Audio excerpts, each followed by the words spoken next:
Welcome, everybody. This is Abacus Fish, and we are playing Old School Essentials via Roll20.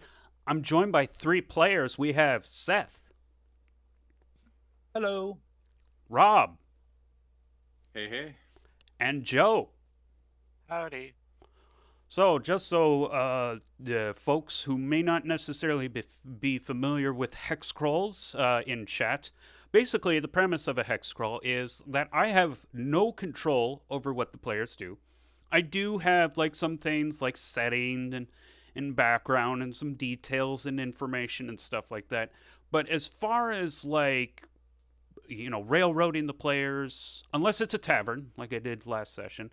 But I normally don't railroad the players. And yeah, it's pretty much left up to the players' choices. And the stories revolve around their characters.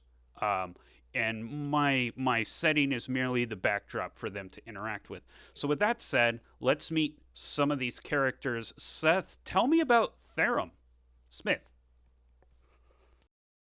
Well, Therum is kind of your standard dwarf. He's, I would say, by dwarf standards, a kind of a young adult. Um, and he has a big red beard and carries around his battle axe. And he's very, yeah, aside from those details, he's very, I would say, standard looking for a dwarf. And yeah. All right. Rob, why don't you tell us about Loktar? Loktar has recently arrived. Um, Loktar is kind of like a farm boy, sort of guy. He's got a brown hair, brown beard. Um, very bulky, as you might expect from a farm boy. Typically wears like a white shirt and some like brown um, pantaloons. Um, and he worships the he worships Urda and is essentially like a druid. So yeah, that's that's about it. All right. And Joe, why don't you tell us about Stickbeard? Stickbeard. Stickbeard is an older dwarf. Short, stout, thick. His beard would be scraggly and gray if not for the massive amount of black soot that it has endured from his years of being a blacksmith. Well intentioned and likes to get the job done.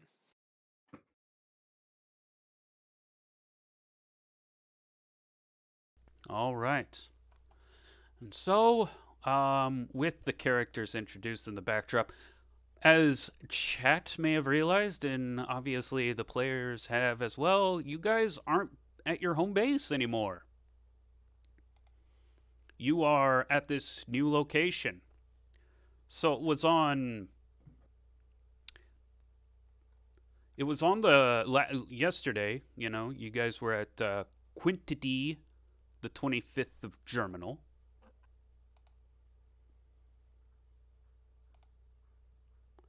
And that's when you guys decided to go in here. You were going to move that rock as you. I don't know if you guys noticed that or not, but I moved the rock for you. It's over the Oh, opening. You see that? oh, right. Yeah. Yeah. So you moved it over to the opening, but just left just enough so like nothing big could get through. Only human-sized things can get through. You went down into that tunnel last session, and you found a kraken, Kraken. like you do. But then you guys came back. Well, you went to the tavern, had a chat with the locals there at Maurice's Reach, and then went back and basically were like, we're ready to start settling in. And you had everybody packed that night. The next morning, on Sextidy, the 26th of Germinal, year 7932 of Cosgrove, you started the 5-hour walk. And the hike proved uneventful because the heroes from the camp have rid most of the major threats in the near vicinity.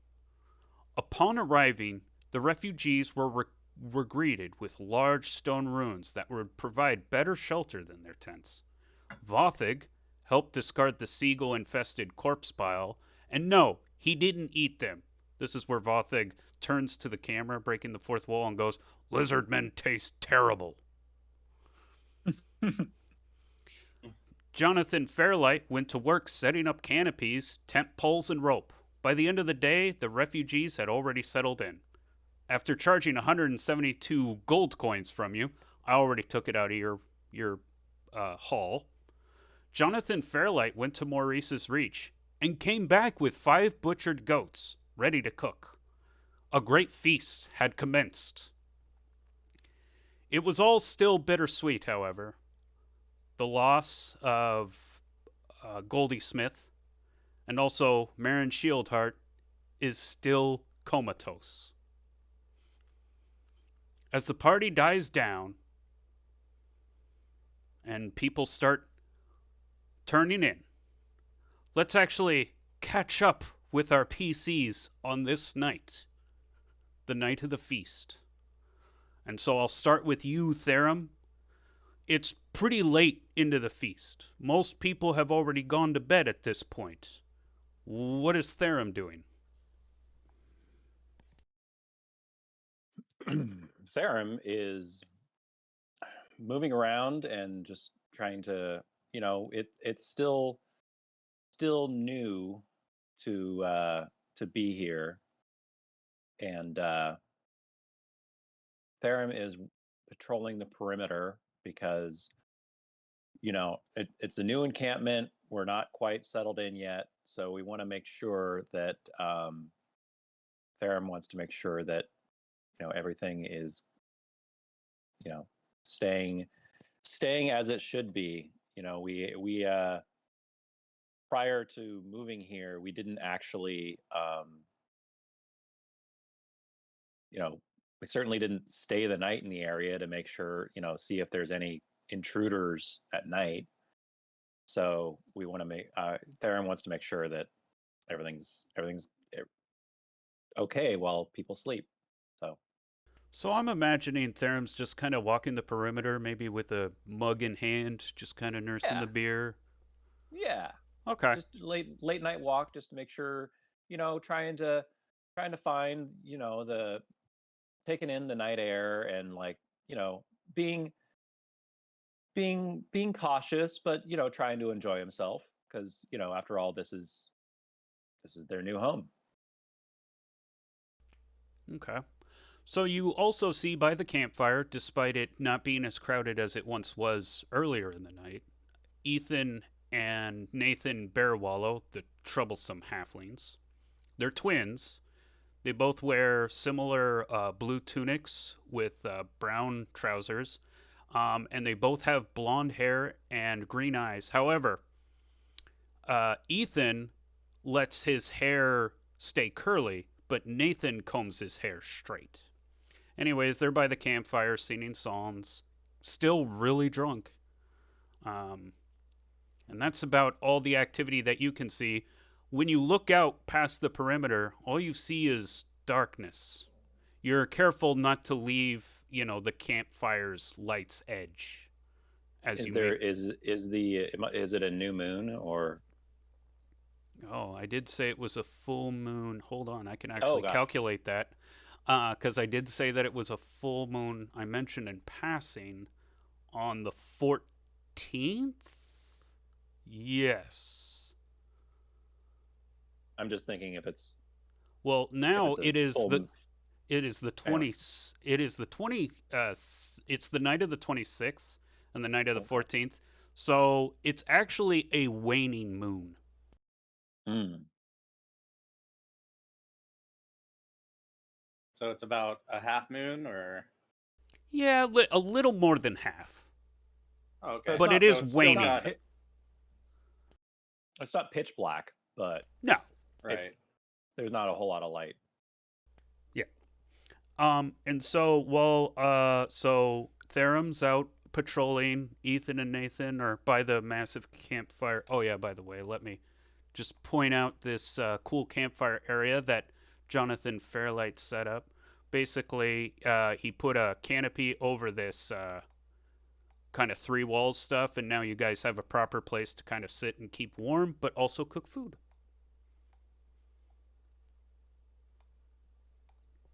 All right. Um, Keep it away from the wind.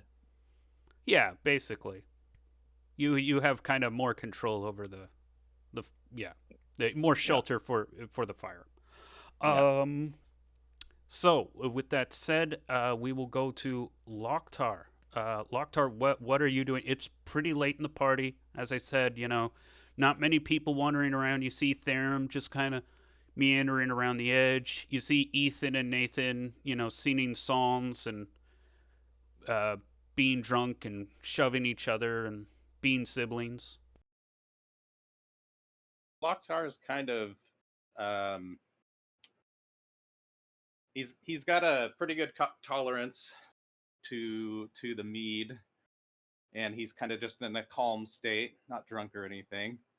And he's over near one wall and has procured some uh, some lengths of like barley and wheat and a couple other flowers and things, and has made like a wreath that he's setting up on one wall and is doing some prayer to Erda.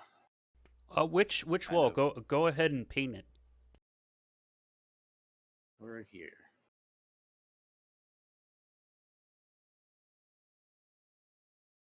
All right, so like inside the ruined tower. Yeah. Okay. So yeah, you can hear Nathan and Ethan like carrying on, but you don't really see them. But they're certainly loud enough.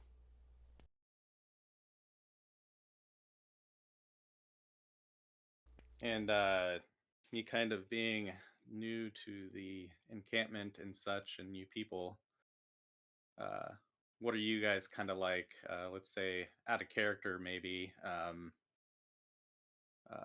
class wise and kind of personality and such. So, dwarf is a class,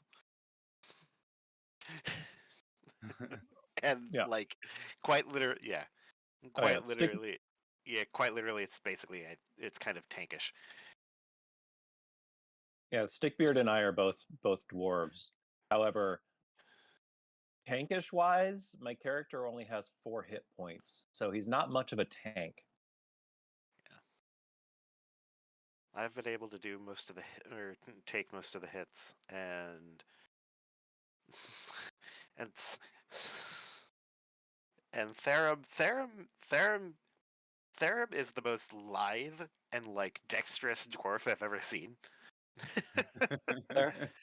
Therum certainly is enthusiastic about things. Okay, and one small correction, Rob. While you as a player are new to this game, it is kind of assumed that your character's kind of been hanging around the refugee camp, just kind of hanging in the background, though. Um, like you came from the island just like these guys, so like you all know each other pretty. Your characters all know each other because it's like you're all from the same small town. Um,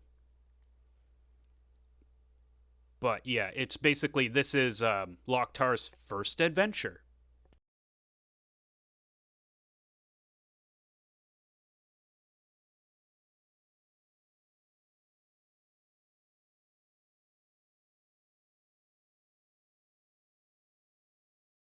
And actually, with that said, why don't we move to Stickbeard? So, Locktar is making a wreath.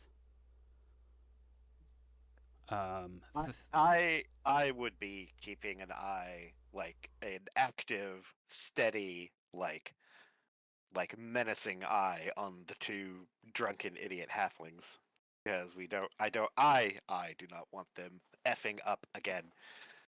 They cost us too much gold the last time.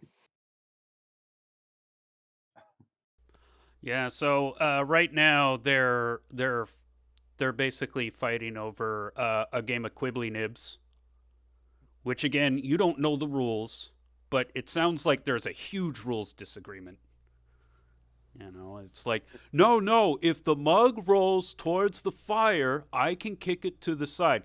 No, you can only kick it to the side if it flips over the top, but you can't roll it and then kick it to the side.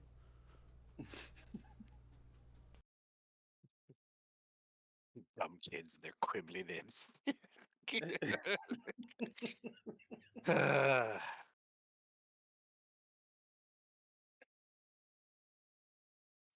Rolling your eyes at their youthful exuberance. Oh God, yes.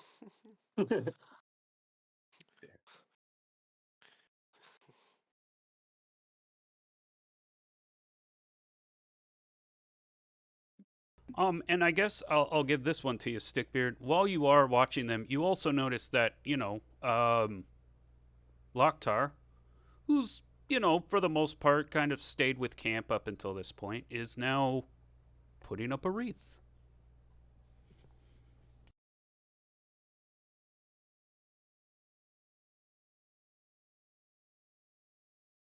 A wreath? A wreath. Like, hey, hey, Locktar, what's that for? Oh, it's just a blessing to Erda Oh, for the harvest and good luck. nice. We'll need both of those, and we'll need as much of both of those as we can out here. What have you guys run into to have to need luck? Undead trees? Undead trees? Uh, What's that like? a lot of skeletons. A lot of skeletons. There was the Kraken. There was the orc that we fed a pie to. That you've seen him around the camp. Like that was a little scary until we fed him a pie. And now he's just nice to us? Yeah, we tolerate each other and help each other out. The enemy of my enemy is my the enemy of my enemy is my friend, kind of thing. Fair enough. Actually, speaking of Vothig, he just kind of went out past the campfire's light's edge at some point. He just kind of left the party. Uh-oh. Oh no, where's he going? Nah. I'm sure he'll be all right. He hasn't done anything. He hasn't done anything wrong to us yet. Well, that's good to hear. I guess I'll keep an eye out. Yeah, keeping an eye on those two bastards. Cost us a pretty penny the last time they got this drunk. Oh, they did? What'd they Yeah. do? Oh, they ransacked a bar in one of the local over in I forget the name of the establishment of the town. In one of the It was settlements. Sutton. Okay, yeah. They ransacked a bar over in Sutton. We had to we had to we had to agree to basically clean and fix the place up. That way they'd let us at least still try and live here.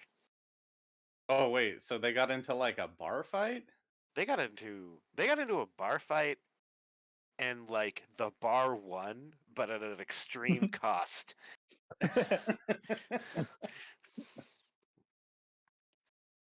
That sounds kind of like a good time anyway.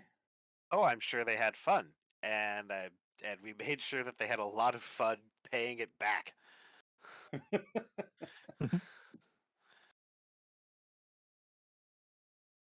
Well, yeah, they seem like the rowdy bunch, those two little guys.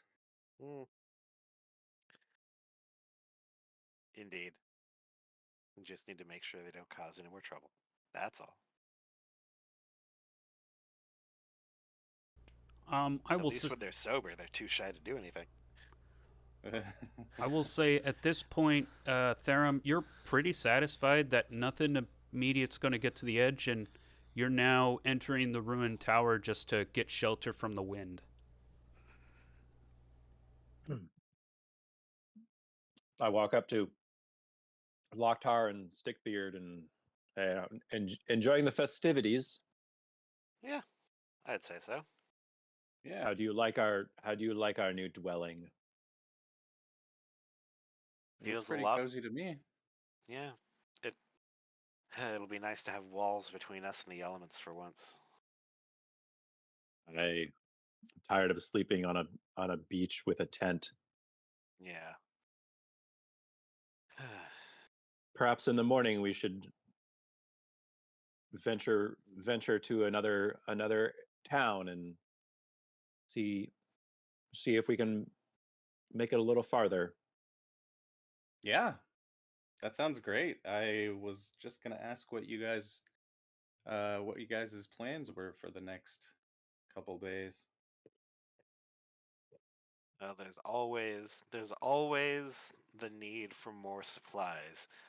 We have more gold than we frankly know what to do with, but it ain't gonna do us much of any good if if our actual supplies run dry. So, Well, that's good. and huh, Part of my prayer here is for bounty. So fair enough. And just another quick correction. And you guys know this because Brock Halfgiant has basically said that this is his plans. While you do have a lot of money for personal use, it's actually not that much when it comes to building a town, which is what Brock Halfgiant eventually wants to do. Like build everybody houses, have a proper village, so to speak. That's so going we to need- take way more money than what you guys got. So we need to continue finding treasure. If you want to keep living in tents, I mean, it's not that big of a deal. But yes, if you want to stop No. living in tents, you're going to need like tens of thousands of gold. It seems we may have to venture a little bit farther than because we've been sticking close to the shore and close to nearby towns. We may have to venture farther into the wilderness in order to find what we're looking for. So at this point, Ethan and Nathan have passed out. Their feuding has gone silent. They're both kind of asleep, kind of leaning on each other, sitting on the bench, snoring loudly. But they don't look like they're going anywhere. And that's when the three of you, who are the last ones up, everybody else is asleep. Like Jonathan Fairlight went back to his little area and fell asleep with his mouse, Mr. Man, and his two horses, his two draft horses, Bonnie and Clydesdale. And so everybody else is asleep. You guys are the last three awake, and that's when, you guys kind of get that adventure itch again. And by the campfire, you guys kind of maybe nudge Nathan and Ethan kind of out of the way, but you lay the map down next to the campfire, and you start, in the late night, start, figuring things out. And Locktar, who's never really looked at this map before, you've seen the other adventurers look at it, but this is your first time actually taking a look at it. So, Locktar, if you have questions, go ahead and ask the players. And I'll try and fill in where I can. okay. So as I gaze upon the parchment, where is the "You are here" arrow? If somebody can Right point that out. there. Yep. Okay. Go ahead and zoom in a little. Sorry. Not a problem.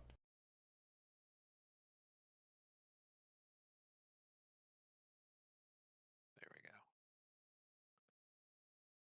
So we are here, and this is the marker for the kraken that's underneath the that you can get to in the passage that's underneath that giant slab in our dwelling. Huh.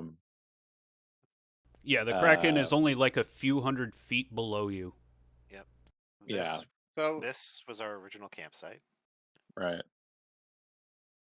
And then This is a major, I would say, major town under the protection of, I believe, I can't remember the name, but it's a cup pouring water over uh, rose bushes, I believe.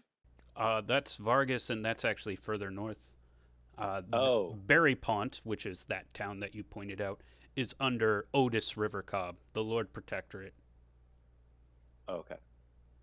Um, who is not particularly fond of people hunting in the nearby area. Poaching in the nearby area, yes. Poaching, yes, poaching. um, Is it his kingdom's forest or exclusively? So it is his region that he's watching, but you guys just still haven't gone to the full extent of the Kingdom of Vassith. You visited the North Shore, which is the holdings of Lady Vargas, and you have visited the Quad region, which is known as Sir Otis River Cobb.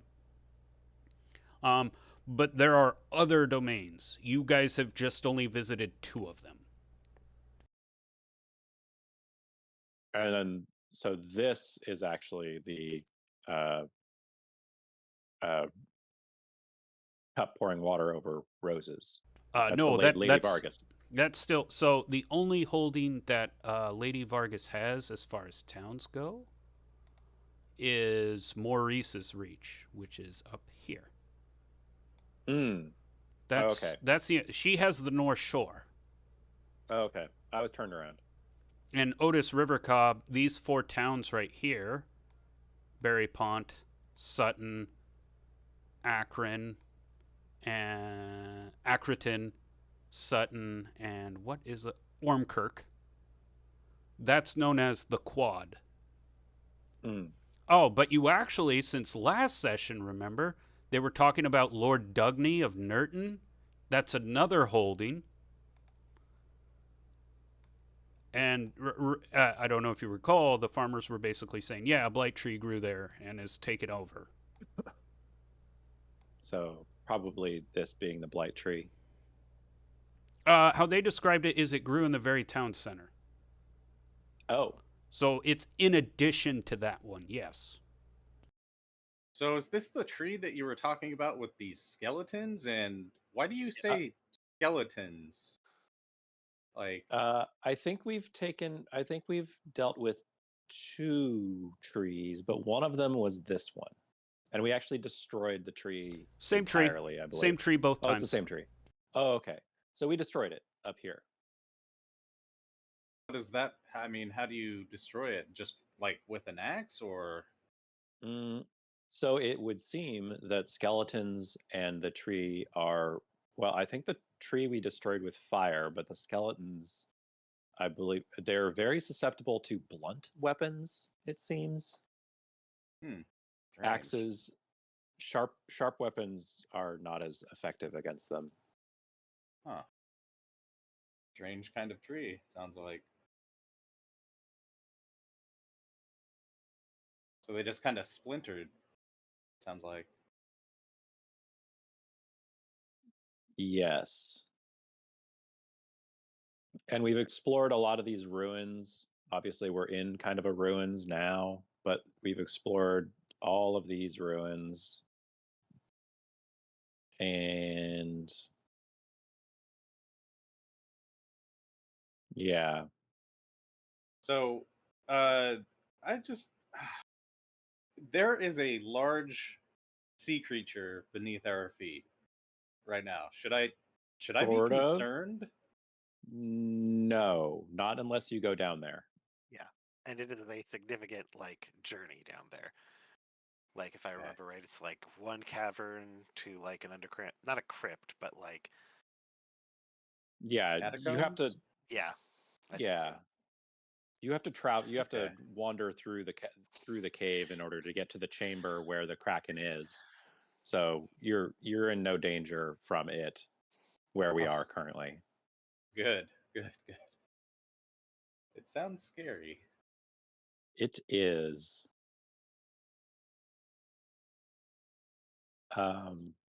So where were we? I believe we were discussing familiarizing ourselves with the map a little bit, and then discussing perhaps where we should venture off to tomorrow. Do you guys have any route in mind or any place in particular? I believe the farthest west we've gone is here, sort of. That's not really west. I don't know if we've So- been to these ruins. You have. Oh, we have? Okay. Those were the 3 sleeping lizard men. Okay. So we cleared that out. What is this? Those are a basalt columns that make up one side of the mountain. Looks like very rough terrain, though kind of scenic. And what is this? It's a giant glowing blue orb. Oh, that doesn't sound ominous at all. I've never seen a giant blue orb. Oh, don't mind me, just minding the orb.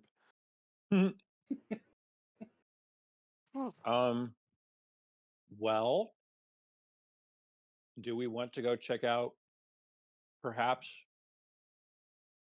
this point of interest and the blue orb thingy if we have time? Yeah. Sure. All right. Oh, real quick, why is this particular spot not, why is it empty? Because how the ledge works, right? The ledge in front of it's 500 feet, and whatever's behind it is actually shorter. Oh, So I there's see. like Okay. this dip in your vision. Got it. Well, why don't we head up to the blue orb and see what that is? And then we can go just downhill from the blue orb to this to see whatever it is.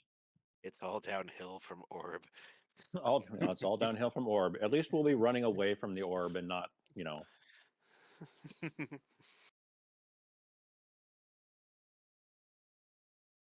Does that sound like a plan? Yeah. Sounds like fun. All right. I'm on board.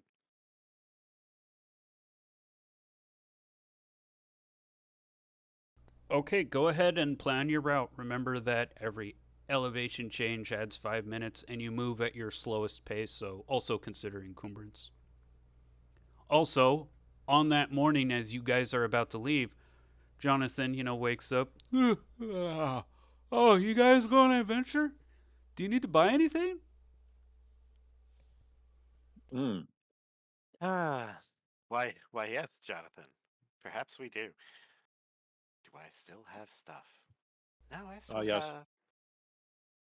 So he sells adventuring gear, and go ahead, Locktar, if you want to use the total haul to compensate some of it if you don't have enough gold. But yeah, that's kind of what it's So meant you guys for. are going to buy something on me? Or wait, you guys So are there- going to pay for my stuff? Yes. Rather? yeah. if you need to, yeah. Yeah. Yes. We're a village. We're trying to help each other out. If you need some gear, you can buy some gear. He doesn't Wonderful. have magical weapons. It's like this is the basic shop in the Yeah. basic town. So I picked up a crowbar, a grappling hook, a rope, some iron spikes, and a small hammer last time. that's actually basically the same thing I have. Yeah. Is there And an if item you, list? yes, I think. This is a kind of DM If question. you please. Yeah, the adventuring gear section of the. Oh, Rob, do you not have? I thought I gave you access to the manual. Is it under? If you have the the rules tome. I think it's page 40. 40. Got it.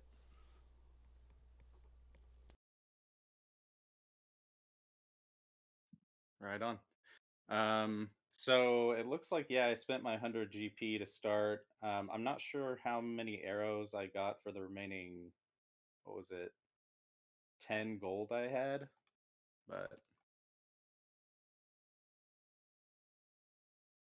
And if you are encumbered, then we can we have the horse Lucky. We can bring Lucky along and carry some of your gear.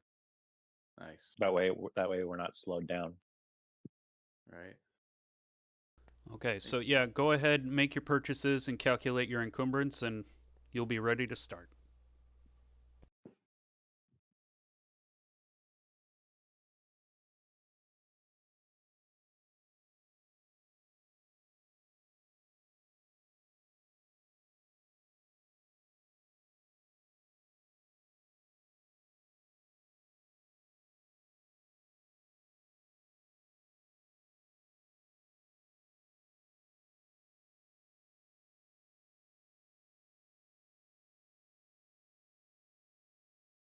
Let me see if I can access this.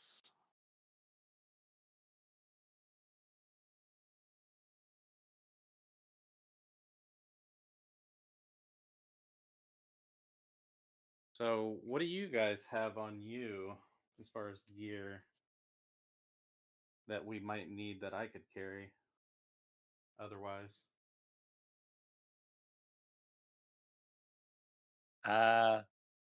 Aside from what I already listed, I think Joe has this, or I think Sickbeard has the same thing. Yeah. But I do have a mirror, and I'm not sure if it's still in the total haul. But if wait, you have a bow, right? Yes. Oh, okay. I was And I gonna have say I looked at it, I have 20 arrows as well. okay. So yeah, whatever else you guys think I could carry that might be useful. Torches, oil, and a tinderbox probably. Because I don't think either one of us have fire making equipment. That would be good True. then. Because as dwarves we can kind of see in the dark, but I don't know about you. And I don't know. and I apologize. I need to bio really quick. I'll be right back. Oh, Yeah. So I get the Bernie things. I'm just a human, so I can't see in the dark. yeah, probably be good to bring some torches and a tinderbox then.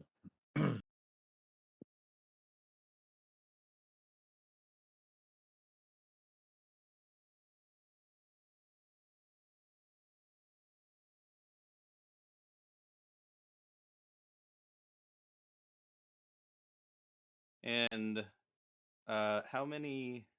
What does a tinderbox look like as far as? Oh, okay, so that's just flint and steel. Yeah. There's no limit to it.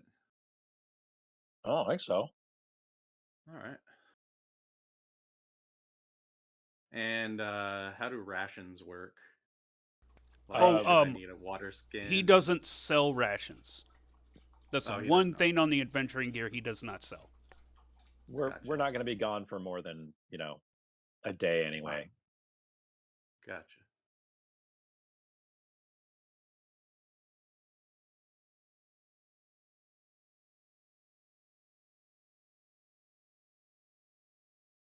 So, Abacus, is all of the stuff within the tome, is that does he have all that stuff with the exception of the rations then? Like a holy symbol or holy water? Oh, I guess You the can use holy those. symbol would be. Well, no. He has holy symbols for Cosgrove.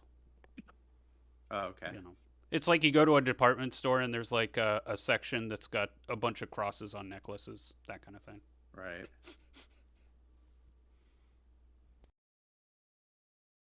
Okay, so I got 6 torches. And how do torches work time-wise in this?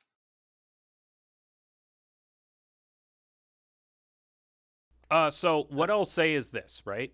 A Mhm. lantern uses, if you go into a dungeon, a lantern is going to use, I'd say half a flask, right? With the torch, Mhm. it's supposed to be every 10 minutes you're going to change, but I decide a torch is good for one dungeon. So you don't have to constantly be like, oh, we're going to be here for, 2 hours, better bring 12 torches. Nothing like that. Um, but the torch does get used up for the dungeon. That's one thing. The other thing is if you use a torch, that's in your hand, so you can't use a shield or a weapon normally if your Mm. hand is full of torch. The advantage to the lantern is you can tether it around like a on your belt, kind of put it on Right. your side, and that way your hands are free. Gotcha.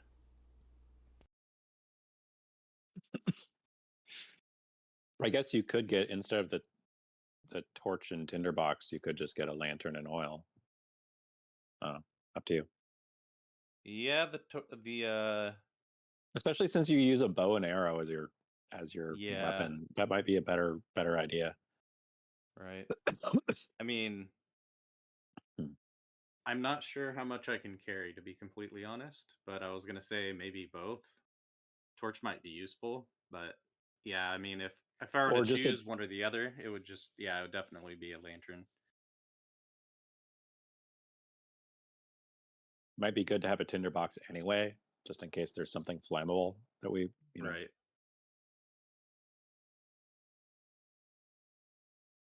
Yeah, let's do uh oil, tinderbox, and a lantern. And how many flasks of oil should I grab? Mm, two.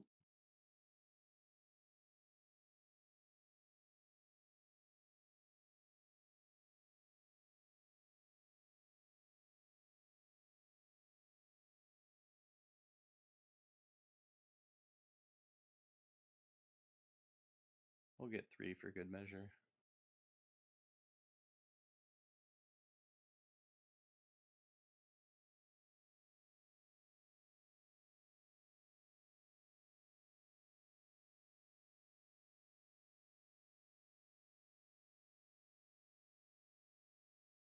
So depending on, I guess, like your encumbrance guys, it either takes you an hour to get there or an hour and a half to get there.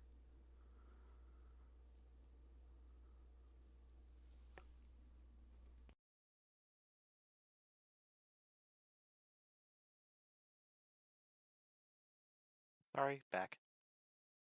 All right. Yay! It looks like they're done shopping. I was just asking whether you guys were non-encumbered or lightly encumbered. The difference is you either go there an hour or you get there in an hour and a half. Lightly. Lightly encumbered. Okay, so it takes you guys an hour and a half on your hike. You do. Oh, you also go through the rough terrain, which is another 5 minutes. So yeah, an hour and 35 minutes. The length of, I don't know, UHF starring Weird Al. So it takes about that long. Um, um, and yeah, as you guys approach the blue orb, like when you get about here, um, you notice that like little pebbles like start to rise from time to time, like when you're stepping on the gravel and dirt, like the plumes of smoke just or plumes of dust, right, just seem to float longer than they should. Hmm. Also, you start kind of feeling charged, like goosebumps. Your hair starts to stand on end. Hmm. We'll say, for the dwarves' sakes, your beards start kind of lifting. Getting staticky. Yeah, they kind of frizz out a little bit. I needed a new conditioner. Dwarven beard conditioner. Dwarven beard conditioner. And dwarven pomade. Nice. Oops.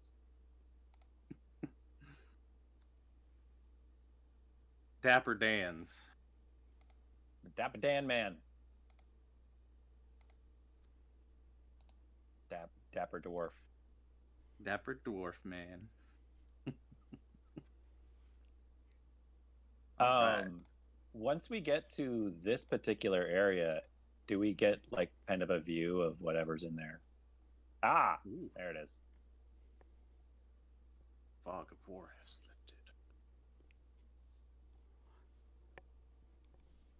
lifted. You see the runes to the northeast as you go southbound, looking down, and it's pretty much it looks like a solo structure actually, whereas the others were like just kind of towers with walls that kind of pointed at each other. Like, now that you've seen enough of these runes, you can kind of tell that like these 4 were part of some kind of massive palace structure.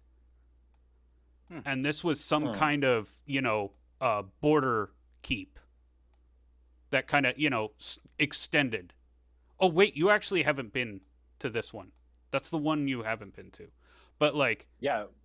this one, this one, this one, this one, and even this one. You've been to this one. They all look like they're part of the same. It's like. Are you actually clicking on the map? I didn't see anything. Oh, that's neither. because I'm on the wrong. Okay, take 2. So you notice that these over here all seem to be part of the same structure. Okay. All the walls connect. You haven't been to this one, but you have seen it in the distance, and you would assume that it's very similar to these. However, this one in the middle here, it doesn't have any roadways or walls or anything like that. It's a bunch of stones that are in a circle with, and I'm totally blanking on the name of those kurgans, with a bunch of kurgans kind of like lining the stones in a circle.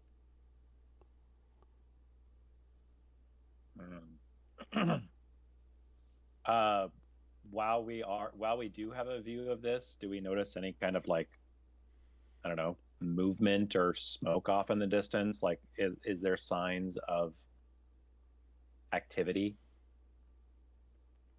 Do you want to spend 10 minutes out in the wilderness and scope it out? Just observe? Yeah. Sure. Okay. 105 minutes.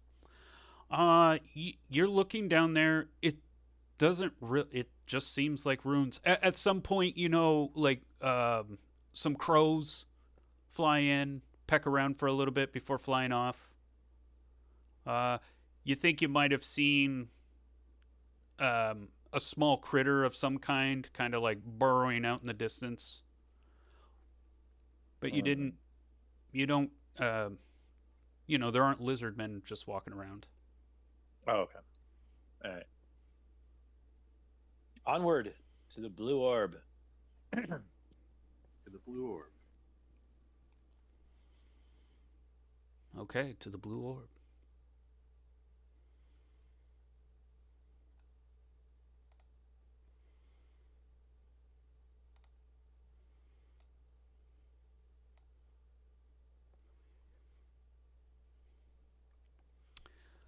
Ooh. So there are definite. Lucky is really pulling back. Like, you're having to lead her. It's kind of like when you went to the tree. Like,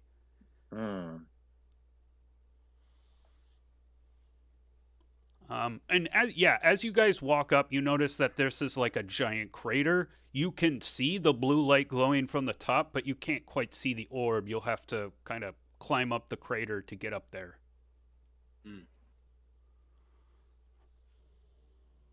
I take it this is more like kind of a field of flowers. There's not really any trees or anything. Yeah. And also, those glowy things are all around you. Like, and they're just kind of glow in and out. It sparkles like starlight. Do they appear to have like mass or substance, or are they just kind of like Ethereal looking? Yeah. They seem ethereal looking, but you'd have to kind of get like they kind of just pop off randomly. Where you guys are standing is like, they're not popping off to you, but if you were to like step in closer, eventually one of those things would probably pop off near you.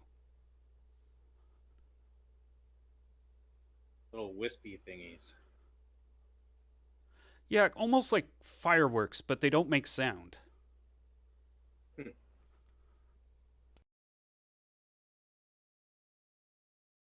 Have any of us seen anything like this before, either on our original island or... No. No. Okay. Drippy. Things are cool. Which one of these guys am I? Am I this one or this one? I can't remember. That one. This one? Uh-huh. All right. I'm going to kind of walk around the perimeter, kind of keeping my distance to see what's going on here. All right. I will as well. I don't know how far each hex is. You can use the measuring measure. The measure still works. I think it's somewhere around 5 feet or so. Yeah, it's 5 feet per. Oh, okay. 5 hexes. So, Loktar, as you step into the midst of the popping, one does kind of pop off near you. You're looking around the meadows, and on a small bush, there's a snail, and then one of those glowy things pops off, and the snail disappears. What? And Stickbeard, you are kind of shocked when one pops off. Hold on, Loktar. Hold on. Go back to where you was. No, you were 1 up. You weren't 2 up. You were 1 up. There you are. Okay, great. So you're kind of like, whoa, that snail just disappeared, and then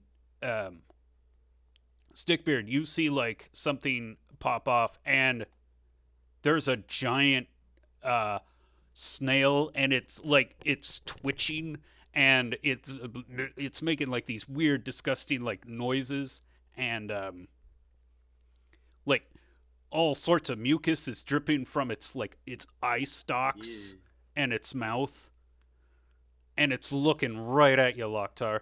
Roll initiative. Oh God.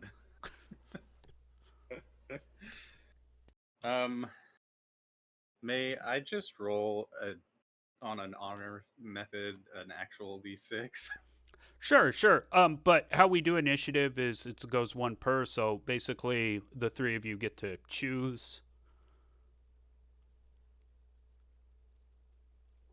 Oh, one of us gets to roll? Yeah, Yeah, for the whole party. Group. Yeah, that way. Oh, okay. Yeah, it makes it way simpler. That's 2. You rolled a 2, Yes. and he beats you. The snail Darn. beats. Snail goes first. Oh, and if you have slow weapons, you go last. This is a fast snail, guys. So quick. Snail goes for you and rolls to attack. What's your armor class? Let me see.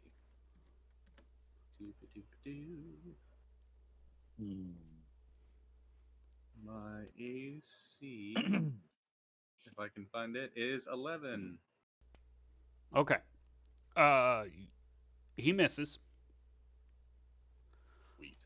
But yeah, what the snail comes up on you and tries to slobber on you effectively. Great. It does it's whatever it's spitting and like dripping all over the place. It smells like not necessarily. It doesn't smell bad. It smells toxic. You know, it kind of stings the nostrils a little bit. So like Yeesh. corrosive or caustic. Yeah, yeah. All right. That's scary and gross. Okay. Anybody have salt? So you all go last. So go ahead. All right, I throw salt on it. You Kidding. you have I I'm don't. just kidding. Yeah. Does he have salt? Well, I'm close enough. I will mumble my way up to the snail and be like, "Well, you don't look very friendly." Where did my sheet go? Yeah, how fast is this thing? Did it just like whip at me or No, so what happened was it zipped and it disappeared, and while you were like, "Huh, where did it go?"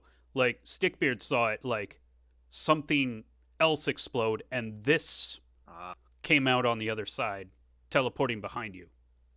just right behind me? Yeah. And I casually dodged out of the way. Yep. Okay, you hit it, and you know it was a grazing blow. You got some of it. It's leaking more mucus. You don't know whether that's a good thing or not. Oh, I'm pretty sure it's a bad thing. I am personally convinced that it is a bad thing. I am going to put some oil down near it. Like maybe splash it from the flask. Okay. And I'm going to attempt to set it on fire. Okay. Ooh. Why don't you give me an attack roll and add +2? Okay. That's a 6 on the die. So you end up spilling some oil on it, but you just can't get the spark on. Okay. It's harder when it moves around and it's trying to kill you. Right. It makes everything harder. You could light a torch and then, do that. Well, that was his. Yes. Well, but Therum, it's your turn. Oh yeah. Well, seeing as how I am so far away,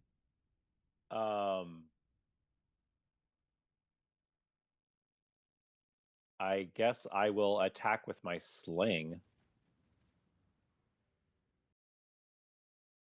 So I'm just gonna do that. Okay.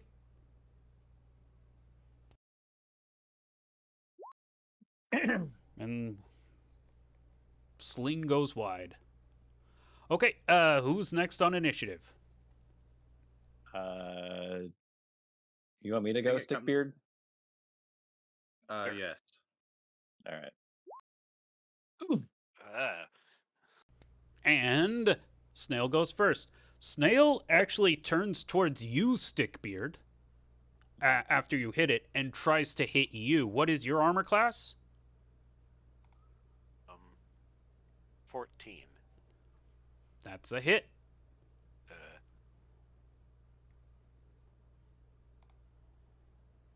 So take 5 damage. Holy cow. It's the start of a new session, so we were at max. Yes, health, yes, right? yes. Okay, You're cool. at max health. Yeah. Cool. And you've also had a couple days rest because, like, you win a whole day where you just move the town. So, yeah, more than enough time to rest. This is a strong slug. Well, so what happens is, as it attacks, it just kind of, like, vomits, whatever, spits, splatters, and it lands on your forearm, like, you know, how you kind of are choking up on your battle axe. It's on your front arm, whichever that is, which is probably your left arm. Probably, because you're swinging right-handed, I assume. Well, it's a two-handed battle axe. Well, right. I'm assuming, like, in a baseball swing, Yeah. your left hand would be the front. Okay, so yeah, basically splatters on your left arm as you know you have your weapon readied to try and strike it, and it stings like a bunch and it starts smoking, and the cloth on your armor starts ripping and tearing. Oh, acid. Yeesh. Your Lot guys' fun. action. What was that? Your guys' turn.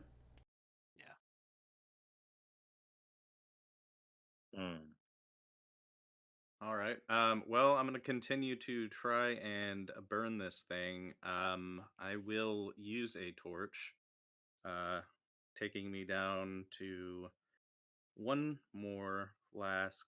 Is it half a flask or one flask to start a torch?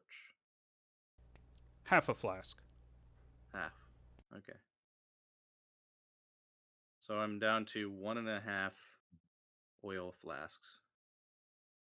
Because I threw a whole one on that. Well, it should light up pretty good now.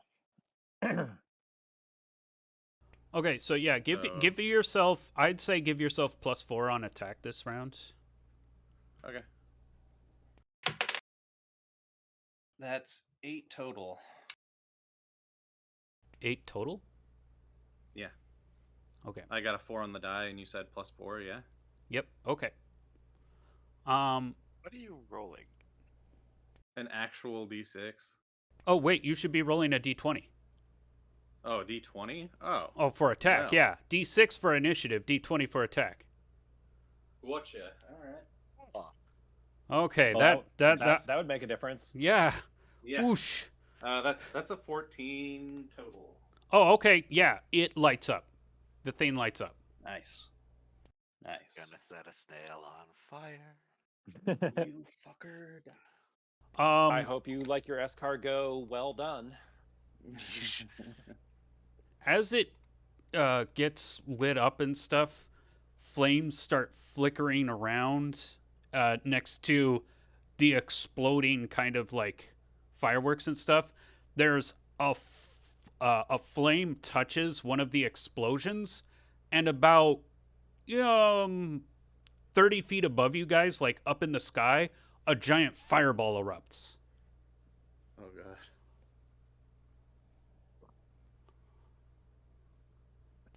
Huh. And then what?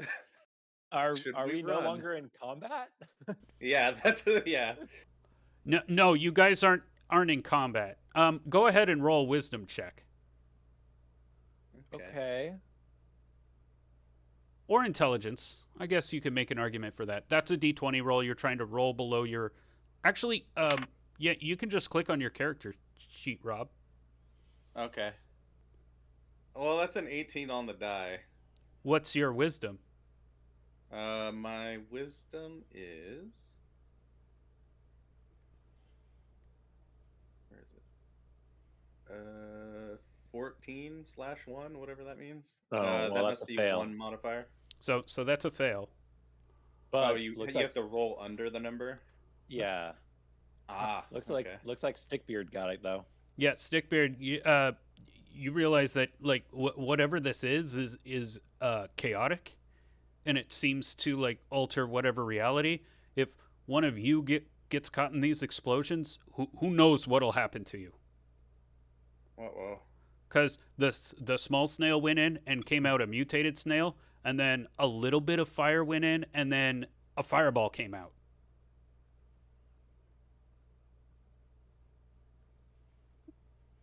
Perhaps good. we should run away Maybe, from this thing. maybe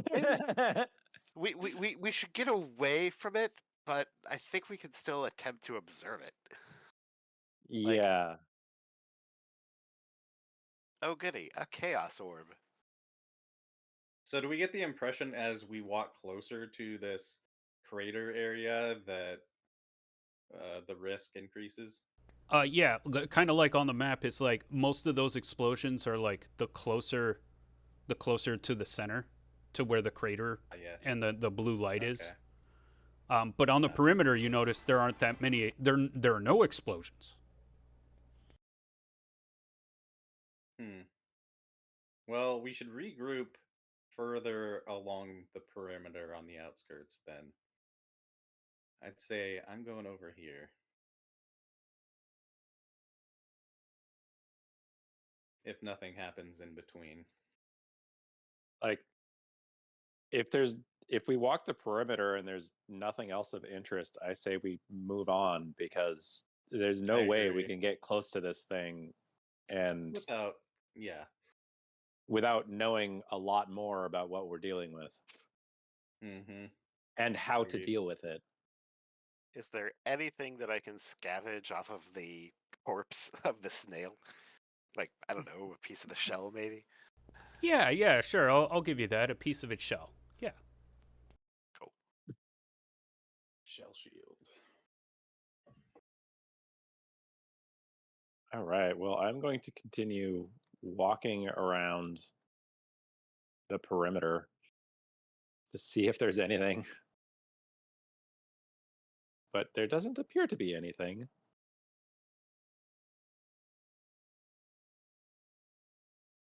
I'll just walk to the far side. I'm just keeping line of sight on Therum. There's nothing. I wander back and report. There's nothing over there. We should probably Oh. move on. All right. Yeah, let's avoid the explodey bits. This is That'd be far great. too dangerous for us to be dealing with without knowing more.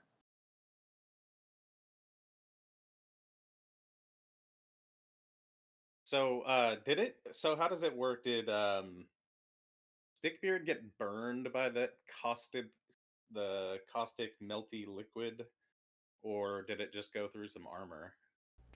No, it hurt him. I rolled damage for it, so it did hurt him. Gotcha. Yeah.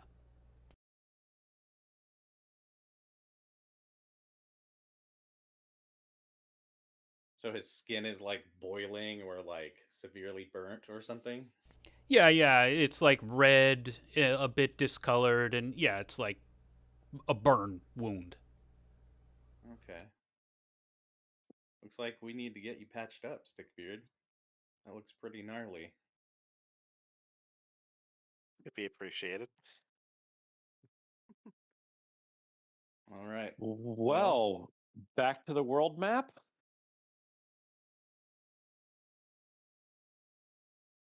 Get away from this thing. Yes. I have half a mind to bring back this piece of shell to our wizard elf hermit friend, wherever the heck he was. Oh, yeah, maybe he knows something. Yeah. Just when we have the time, not immediately. It's not like glowing or burning in my pocket or like disintegrating on me, is it? No, it's like a standard snail shell. As long as you keep it, dry and don't be too rough with it, it should be fine. Yeah. Just something to keep in mind. That's all. Let's see, where was that I think guy he lived anyway? over here? Or was it here? Yep. Just south of Maurice's Reach. Yep. Wow, I got it right the first time. Cool. Okay. Well, earlier I was thinking check this out, but we could check this out and like on our way to here. I don't know. No. Like I said, like it can be done much later. I think our original plan is still good. Just something to do. It's at the end of the queue, so to speak. Okay. Yeah, sorry. All right. Well then, yeah. What do you two think? Should we head further upward and go to this, or just go here and check that out? These are something that I've. Yeah. Would I All right. know what basalt is as a blacksmith? I think I would. All That's right. just like rock formations, right? Like, Yeah, it'd be interesting to look at. So yeah. Yeah. Let's head over there. okay. By the way, though, to assess where we're at, what health are you at after that snail fooled on you? 18 out of 23. Oh gosh. Okay. Yeah. I think I only have 7 HP total currently. I I- rolled I- really well on Constitution checks. Nice. I All right. still have 4 HP max. Did I? Oh, son of a gun. All right, so we're here.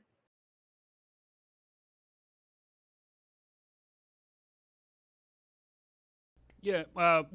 Okay. So that's okay. So you cross the forest and cross rough terrain, which is 5 minutes each. You change elevation once. It's another 5 minutes, and then 2 tiles at 15 minutes. It takes you 45 minutes to get there. So you're now at 2 hours and 10 minutes. Question, DM, is the timekeeping, is that basically practically to tie into like day and night kind of thing, or Oh just in yeah, yes. general? Yes. Okay. Everybody in this world fears the night outside of town or outside of. If you're not with a group of humans at night, with a campfire nearby, or any kind of light or defense or whatever, you're pretty screwed. Okay, gotcha. All right. So yeah, we So don't the we don't want to rock- get caught. We want to make sure we have enough time to get back to the, encampment. Yeah. When what happens at night is then I will drop a text box that'll say something like, "Oh, what a terrible night to have a curse," and you guys will go on So some we're kind going of to the basalt. yes. Okay.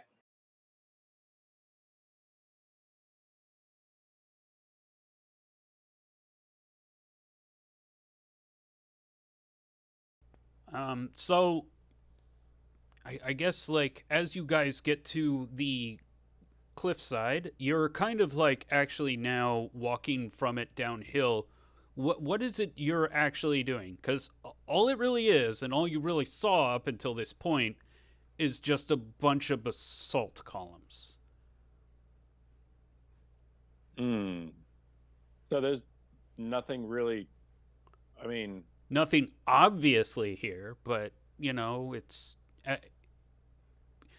like there are multiple ways that you guys could investigate this cliff face, I guess. And also, Okay. like, what are you looking for at this cliff face might also kind of affect your search. So well, I would like know, to get a moment from you guys to explain your investigation.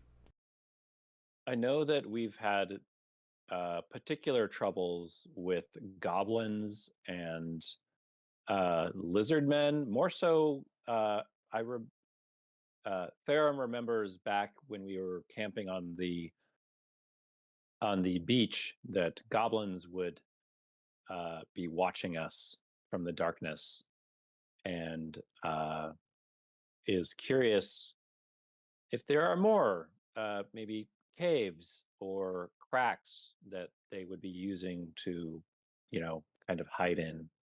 And basalt columns, lots of little nooks and crannies to hide it. That seems like a. So I'm looking for evidence of, kind of like goblin activity, I guess. Okay, you're looking with for that- hidey holes. Yeah, something like that. Or, evidence that they've been nearby. sort of, Okay. You know, With that bit of information from Therum, Loktar takes the initiative and starts doing the same, looking around. Briefly asking Therum, should I be worried about these goblins? Only in numbers. Okay, good to know. All right, so what check are we rolling? Or are we just Well, so I guess what I'm getting from Therum is it like, I mean, if you imagine kind of the cliffside, so to speak, are you just kind of like walking along the low ground, looking up, um, or are you starting on the top edge and looking down? Like, kind of describe for me like how you're I would looking. imagine since we came from a higher elevation, I'm kind of like looking down and kind of like traversing the side, looking for spots that might be, you know, interesting for um might be interesting hiding holes or um yeah, I mean, obviously I'm looking for anything that looks, not quite like basalt, but I don't, you know, uh I'm specifically looking for ac evidence of creatures moving around and uh disturbing, you know, the the the area. Okay, so you walk to the wood's edge and just kind of go along the perimeter, looking downwards towards the cliff face. Okay. Now, in that regard, Locktar and Stickbeard, what are you doing while Therum is doing this?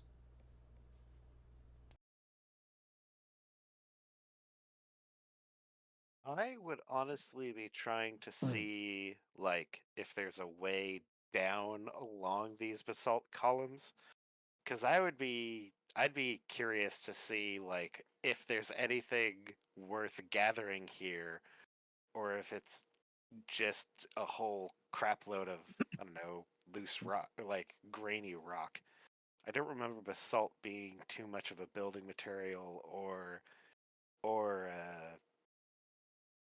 weapon material personally, but like I would genuinely like I would be inspecting.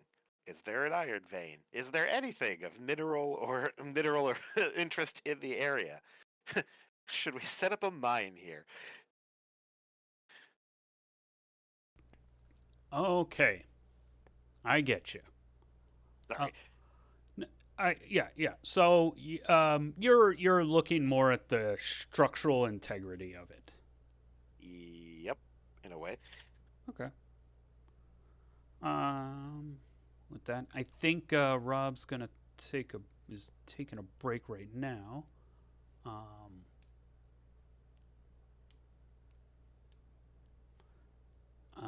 but I will. Yeah. Why don't I don't know what. Uh, I don't want to share more information until Rob gets back. But you guys do know that you are now on the west shore, and there's nothing but ocean to the west. Oh yeah.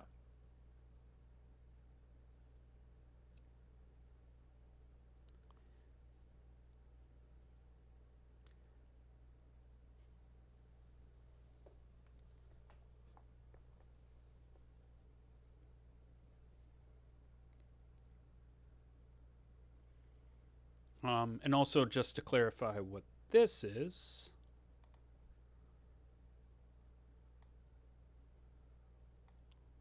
it looks to be a mine, and both of you being dwarves, know that those look like dwarven mines. Ah.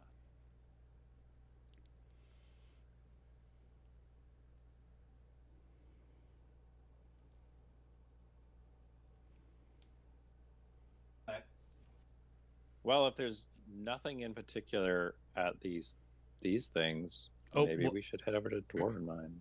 well, so as you, as you guys are investigating, oh yeah, so Therum is walking along the edge, just kind of looking down. Stickbeard is doing the same, but from time to time, Stickbeard picks up like a rock, kind of, maybe like taps something with the hilt of your battle axe, kind of testing things. What is Locktar doing? Um, yeah, just general investigation, I think. Well, I mean, like kind of describe it. Like, what are you looking for? What So you see Therum's. I'm looking for like a hidden door or something, like a seam. Okay. Looking for. Like a cavern entrance to a cave or something. Yeah. Okay.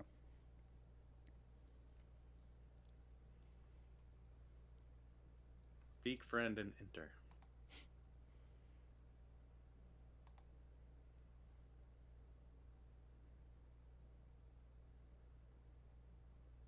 So you guys said you found a dwarven mine. Oh, that you guys passed it as you were we walking up passed it, here. Okay.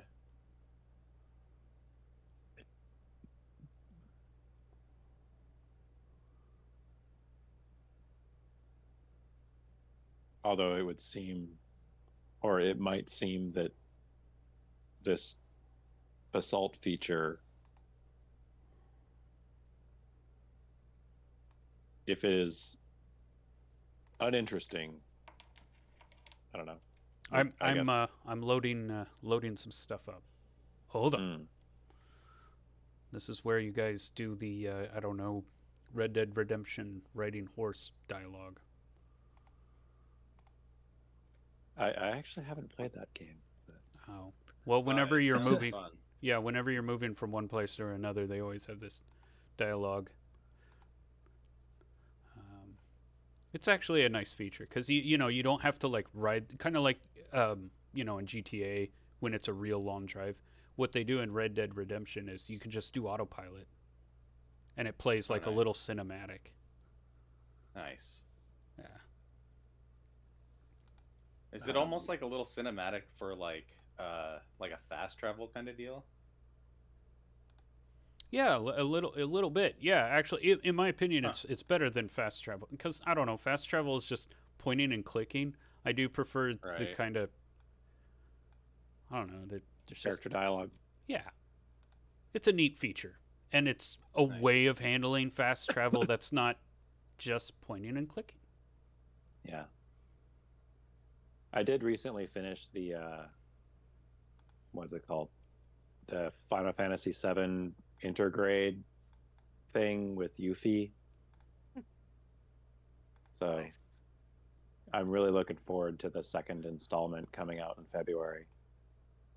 I need to play the first one. I'm so far behind. I've never completed a single Final Fantasy game. Oh gosh. Well, if you're gonna play one, I mean, of course, I know Cliff would probably say like 6. What is Final Fantasy 6? Yeah, Final Fantasy 6. Yeah. But Final Fantasy 7 is also superb. So I just finished 16 over the holiday break, and like I know it doesn't have menus and shit, but like it's pretty Final Fantasy as fuck. And also they say fuck. Oh.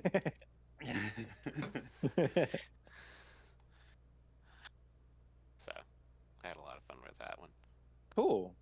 I have not played 16. I think I did play 15. It is so much better than 15. Oh god. Oh, okay. Okay.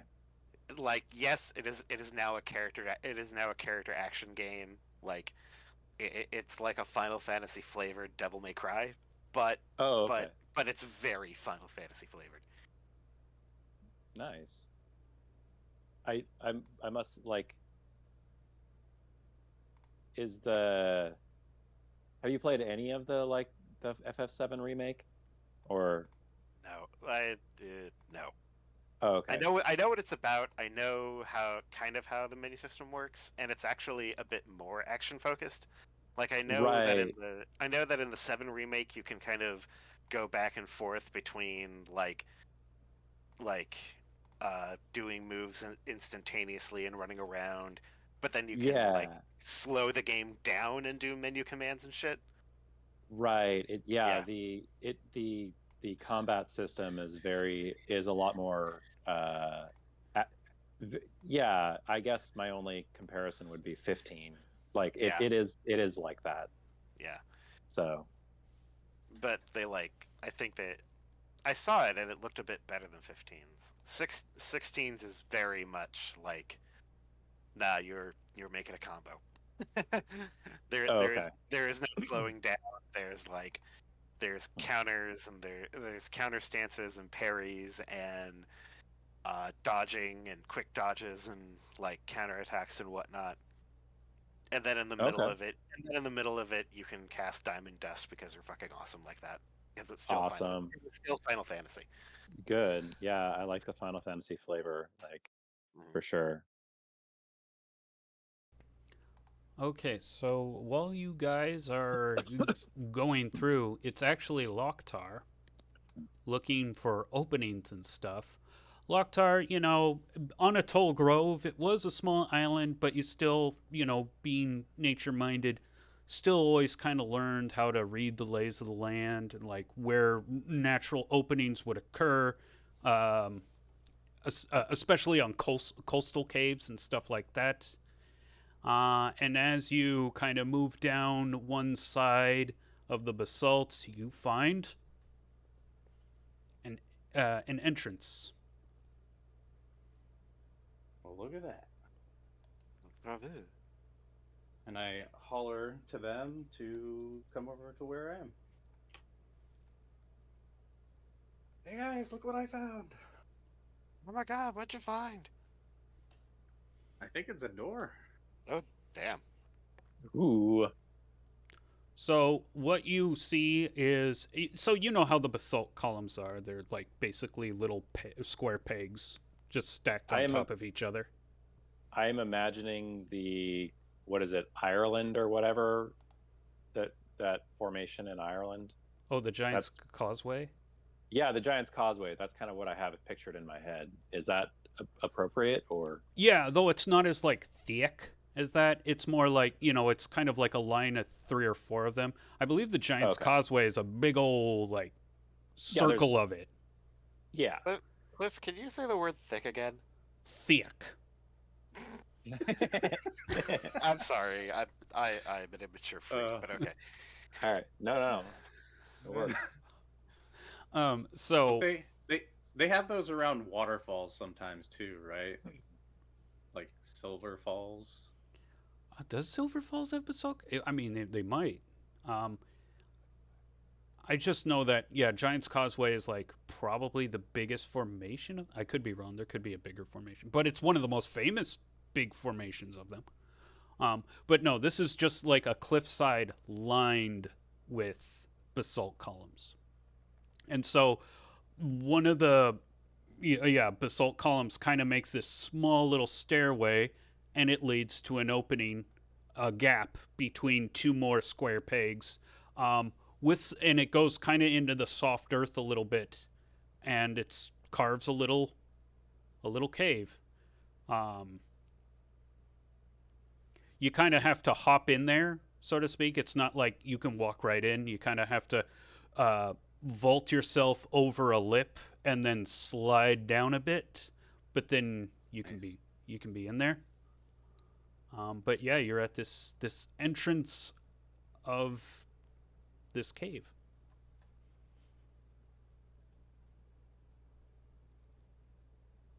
All right. Well, I imagine it's dark in there. Oh yeah, it's very dark. You can't see without your light. There's just no way. All right. Well, I guess I'm gonna start up my lantern then. You guys ready to go in there? Do it. All right. Lantern lit. I proceed.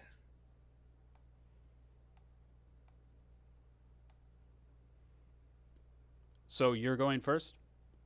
Yeah. Okay.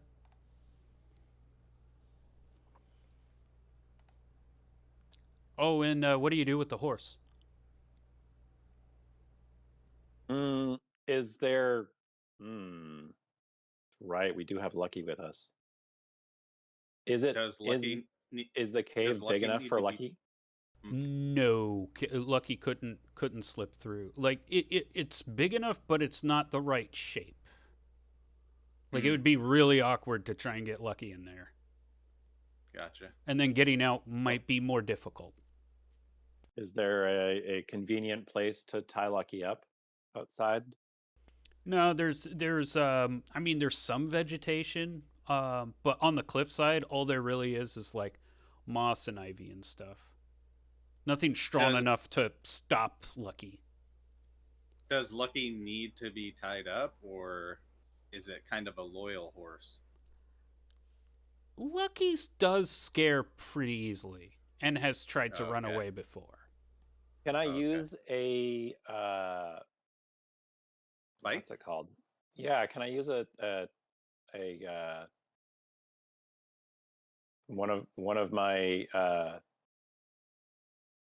iron spikes to kind of hammer into the rock? Yeah. All right, I'll do that and tie Lucky up to that. Lucky doesn't like it, but she can't escape. What are those things called? It's like a piton or something for like rock climbing. Anyway, they have them in Pathfinder. Oh, like a piton? Yeah. That's kind of what I'm trying to do with the iron spike. Right. You're supposed to do, if I remember right. Okay. So Lucky tied up. Make our way into the cave. Okay, you guys are kind of in the south there a bit, even though that it kind of doesn't make any. Whatever. You guys are in the south. It somehow it just kind of wraps around weird. Somehow.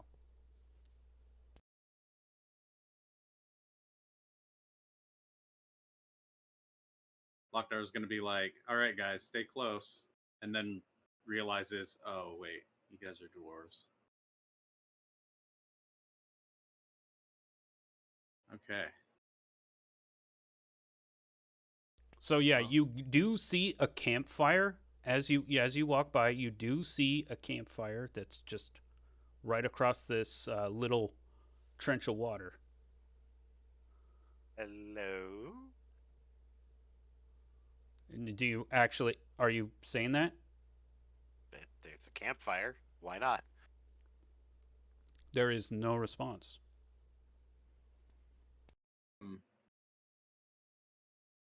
Is this just a wall? Yeah, that's a rock wall. Okay.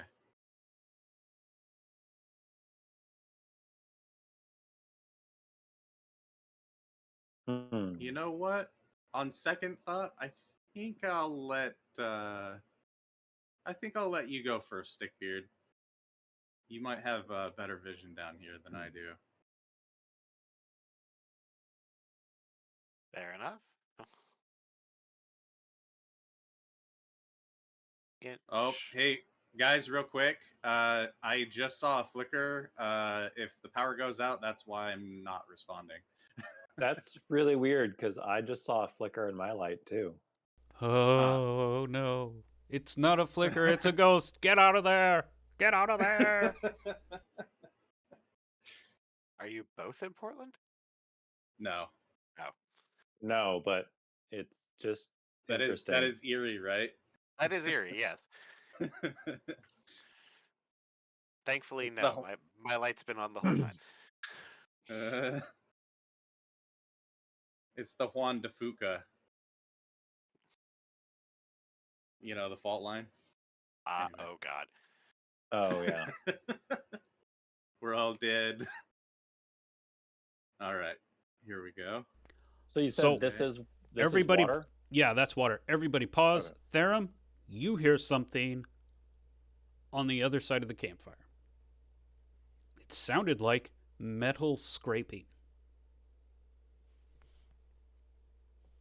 I whisper very silently, "We're not alone." From what direction did that come from? Over here somewhere? Yes, In that's fact- exactly right. Yes, on the Okay. other side of the campfire. Okay. Yep. Eee.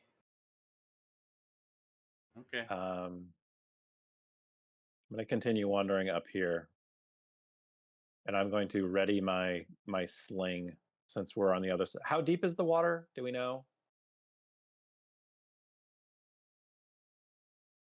Looks to be about knee deep. Oh, okay.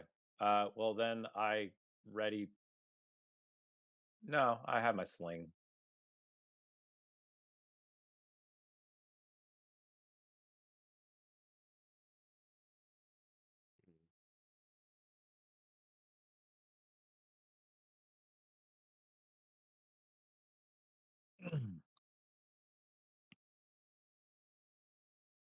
Wondering what's up here, this northerly way.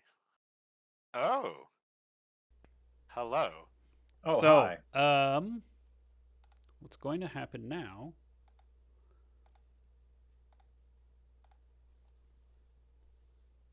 Okay, so yes, at the campfire's edge, you see some humanoid figure in dark clothing and a hood over his eyes, raising a crossbow right at you, Stickbeard, shoots, and it goes wide. And it hits the rock wall and does a clink, clink, clinkety, clink. Roll initiative. Oh my snap. gosh.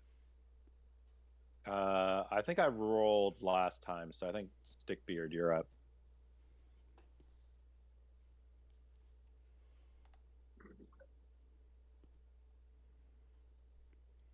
Character sheet is not cooperating.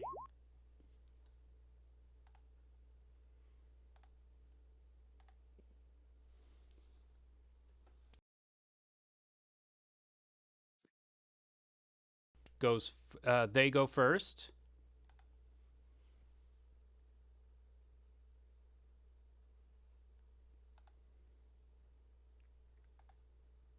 With ranged attacks, like if he has a bow or whatever, is there attack of op if I move? No. Okay. But he is using a slow weapon, so that does mean Loktar, you go first. Oh, okay. Well, I'm gonna take cover over here, if that is a thing. Oh, like the wall, hug the wall over here. Okay. I do not know what's going on with your lamp vision, but for whatever reason, it's making it night vision. Let me see if I can't fix. No, you don't have night vision, and you don't have a hue. Your light should have I no. have a lantern. Yeah, I know, but I'm talking about how the tokens work. The tokens, the lighting is making it look like you also have dwarf vision when you shouldn't. You Oh. should have normal vision. I don't know why. Oh, like a cone or something. Well, so normal light, what I've determined is like untouched light, unfiltered light just brightens the map up. Night vision is blue, but for whatever Oh, okay. for whatever reason, it's all blue all the time. Oh well. Oh well, that's fine. Might be a proximity thing for their icons. Anyway. Possible. So you're taking your move action is to take cover. Okay. Then dude tries to shoot again. Stickbeard. And misses. So did it Oh. skip their turns just now? I'm Well, confused. no. What happened was all three of them have slow weapons. Uh, Well, I have a sling. Oh, then you should have gone with Locktar. You and Locktar go before this guy. Oh. Well, it doesn't matter. The guy was shooting at Stickbeard and he missed. But now everybody gets to go. Or Alright. you guys, anyways. I'm gonna fire my sling. Okay. Ooh. Actually, I didn't measure the distance. Oh yeah, it's medium distance. He Okay. didn't measure the distance. He's going the distance. Oh, boy. He's going for speed. Anyway, You swing the sling and let loose,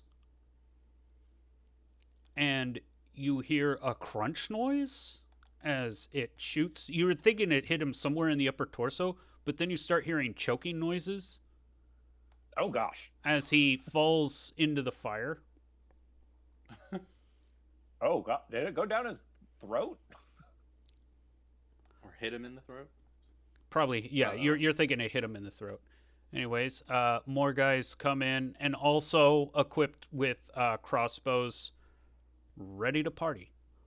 Stickbeard, your turn. This is not the kind of party that I wanted. Ah! It's a stabby party.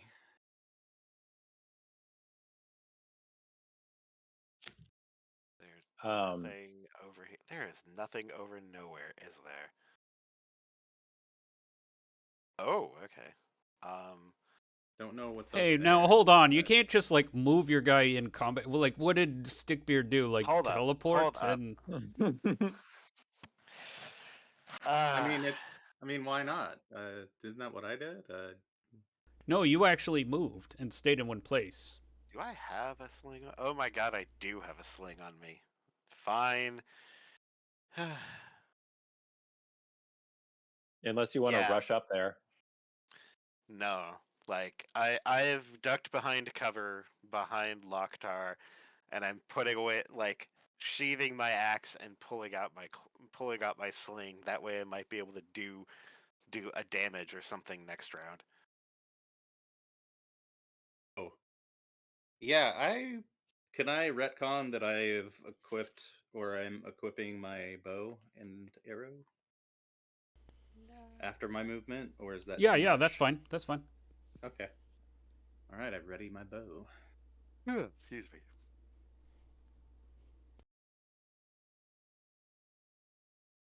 Okay, where are we at? I guess yeah. That's initiative if everybody is where they is.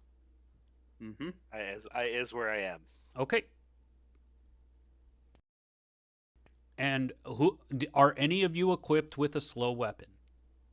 At this No. point, no.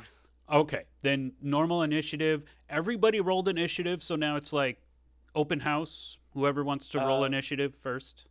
I guess I'll go. I'm the one kind of like up there. Yeah. Oh, that's not bad. But by the way, what is a slow weapon? Is that like melee or? And it's like a- a two-handed battle axe. Yeah, there are like 3 okay. or 4 specific weapons that have the keyword "slow" attached to them. Yeah. Okay. Bow is not one of them. Crossbow is, however. Okay. So, y'all go first.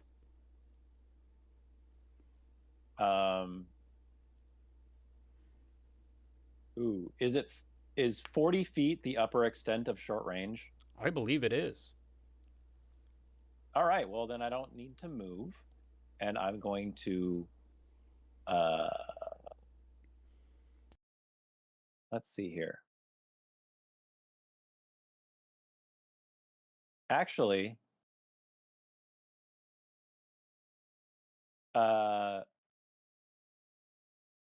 if I go through this water, would that slow me down? Moving through the water is 2 hexes for 1 movement. Or, I mean, 1 movement for 2 hex. So instead of has to be- moving 40 feet, you'd move 20 feet. But I could move 20 feet and still fire, right? Yes. It's just like rough terrain kind of thing. Yep. Let's see here.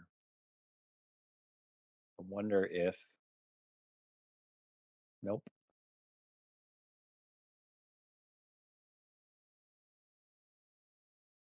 Nope. Okay, well, I move over here. And can I make a shot from here and then move the extra hex? That's a good question. Are they higher up? Are they higher up? Oh, than your ledge? No, no, no, no. Okay. Yeah, it's all kind of level. But I was just trying to like as I'm Gotcha. moving fire and then duck behind the cover. So anyway, I'm gonna Right. fire. Okay. And I didn't add my +1, but I somehow think I'm gonna miss anyway. Yeah, that's a miss. So can I move the extra hex or? Yeah, go for it. All right. So then I'm right there. Is a 5-foot step a thing in this?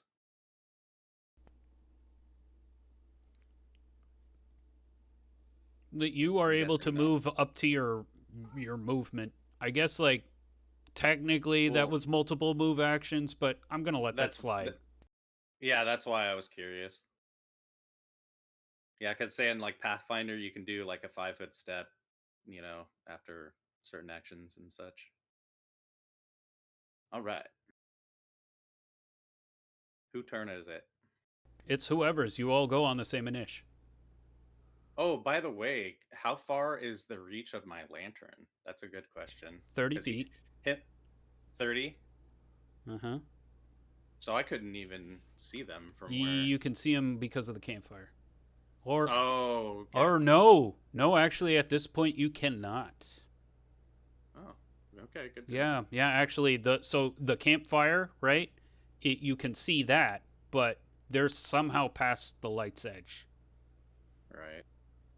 You'd have to go in closer. All right. Good to know. Whose turn is it? It's whoever's. You all go on the same initiative. Therum went first. Yeah, I already went. Yeah. Okay. I am going to explore. Let's see. What's my movement actually? What is your encumbrance?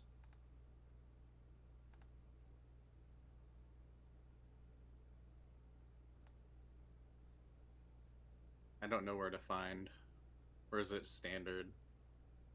Oh, do you have armor? I No. believe I have leather armor. Well, Yeah, I have leather. Oh, you have leather armor. I would assume that you are non-encumbered. Yeah, I don't think I am. So how many? You can move 40 feet. 40 feet. Yep.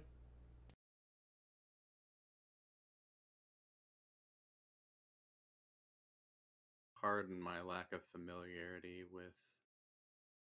No problem. 20. Okay. I'll just let you. I'll let you go, Stickbeard.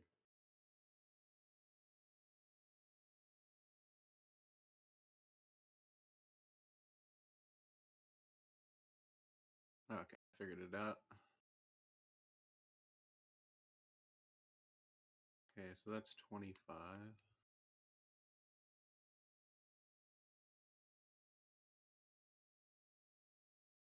There.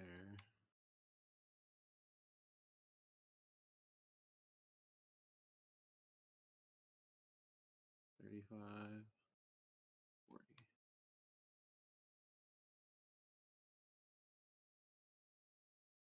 Here we go. All right, I've moved. That's what I'm gonna do. Okay. And Stickbeard.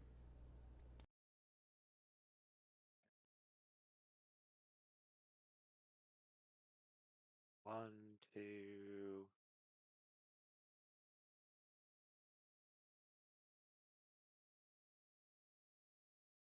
Three? Yeah, three. We're gonna go three. Da-da-da-da.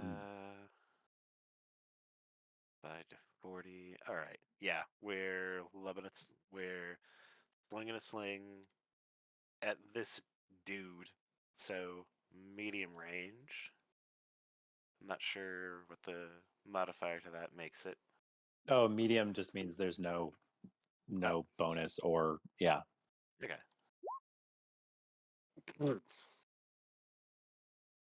Oof.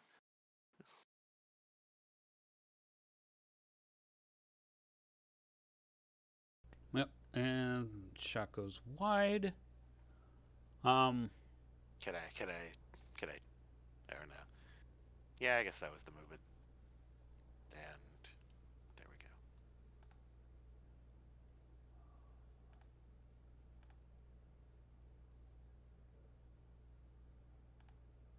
I just realized that I don't have my arrow computed onto my character sheet. um, I think longbows do a d6. Okay.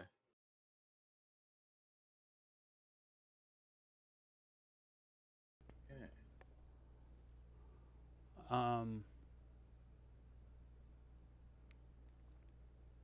So both shoot their crossbows at you, Stickbeard. You're just kind of standing on the other side. You kind of have a, I don't know, John Wick moment where you're just kind of standing there and just two arrows like go, one to the left of you, one to the right to you, but you're just like unbroken. Actually, Nice. I'm going to make a quick check here.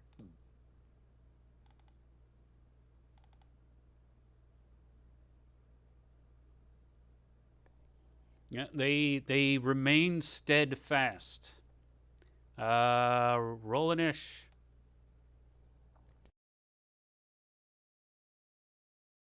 I guess it would be either. Okay. I'll take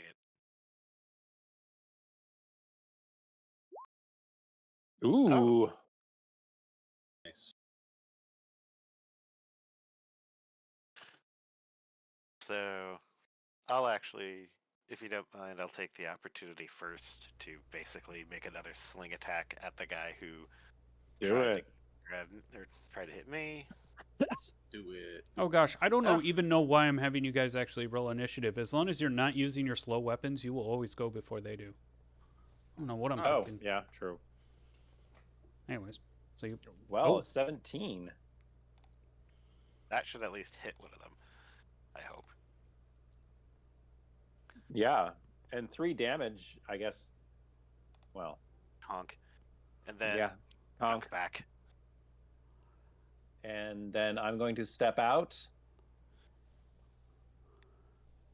and fire my sling,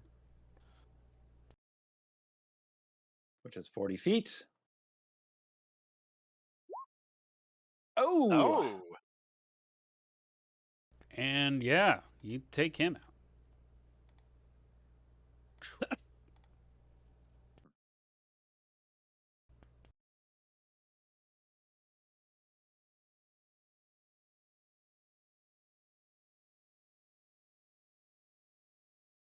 All right.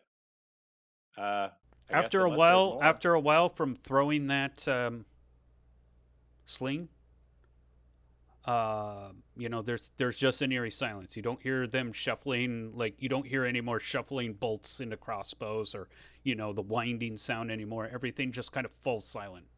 Just the drip drip of the ocean water as it channels through this cave.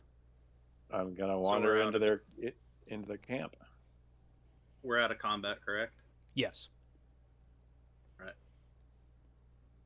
And I'm going to check their bodies, see if there's anything interesting. Oh, here's an excellent time for characterization. Loktar comes out of his hidey hole, and as the two dwarves at the front lines. Oh, you guys are lucky. I didn't even see. I saw nothing but arrows flying our way. Oh, this is who they are. Fun. I also loot. So they have crossbows, and so there are 3 crossbows, I imagine we should probably take those. and Never there know. are 16 bolts among the 3 of them.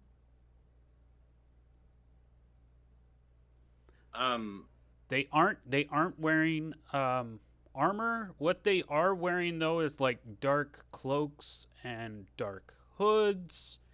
Though it doesn't seem to be part of like, I don't know, a murder cult or nothing. It's more of like what bandits would wear to hide in dark places. At the fire, you can see that like one of them was making tea, but was interrupted. They probably stepped away from the campfire as you guys were crawling through the cavern, and then waited for their moment to try and ambush you. That didn't work out very well. They probably weren't expecting company. This is whatever they got going on. This is their hideout. Because they, you're looking at them. Their crossbows, dark clothing. They don't look like lawyers. They look more like cut purses, outlaws. The baddies.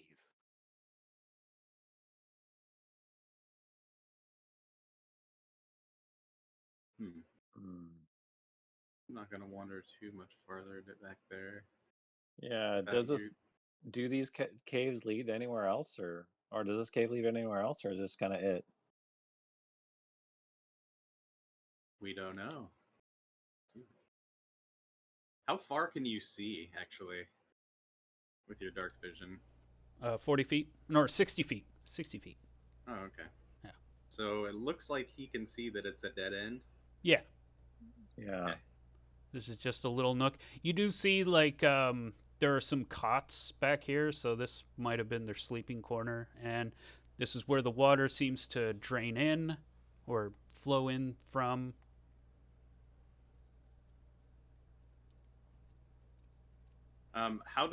Is it just standard, like we're just keeping track of what we've looted on our character sheet sort of thing, or I asked because of like the hall If thing. you want to share it with other players, put it on the total haul. If you yourself want it, however, when it comes to magic items, it's probably best practice to leave those to whoever wants to grab them. Speaking of which, none of you grabbed any magic items. Okay. Yeah. That's what happened last session too. Like you all looked at the magic items and then were like, "Nah, we're good." Yep. All right. Well, if there's nothing left in this cave, that's interesting. Kind of just seems like we interrupted some bandits trying to enjoy their tea. I almost feel bad for them.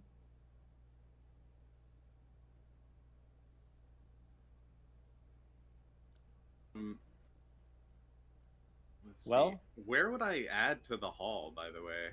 How does that work? You just edit it? Yeah. Yeah. Oh, okay. But until we Delete get all. back to camp, it probably wouldn't be like once we get out of this cave, we'll just add it, like stick it on lucky, so we're not encumbered. Okay.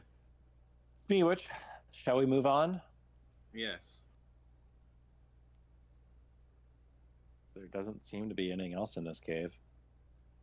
We didn't wander all the way back, up here in this area, but we can also. I mean, I kind of wandered up here.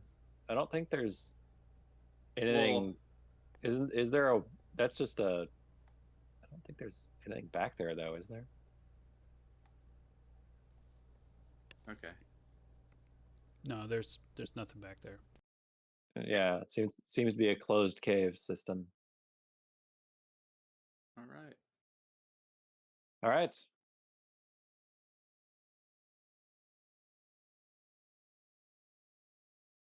Exiting.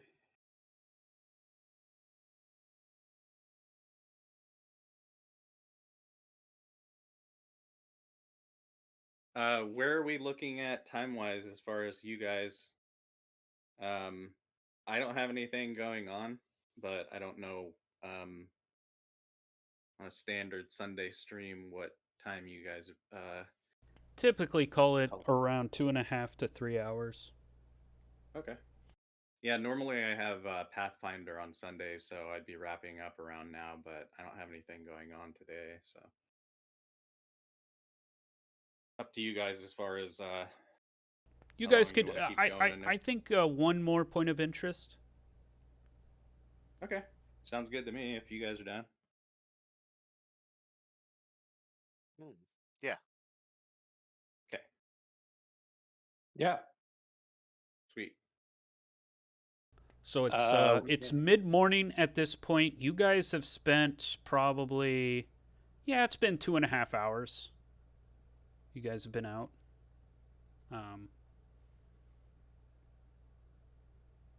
Well, gosh, those were the only 2 points of interest that I was really like looking at. You ended up giving yourself a quest though on the way. With the orb or Yeah. okay. Yeah, do you want to Stickbeard, do you want to go check out or go ask the or the Colress. elder Polris, go ask him about the shell, or do you want to check out a different point of interest? Yeah, I'd like to go talk to him. Yeah. Let's go do that. see what he has to say. Here, right? Yep. Yeah. Okay. So it takes you an hour plus 3 elevation changes, 4 elevation changes. Yikes. Yeah. Yeah, so that's fine. hour and 20 minutes. But it's a straight shot.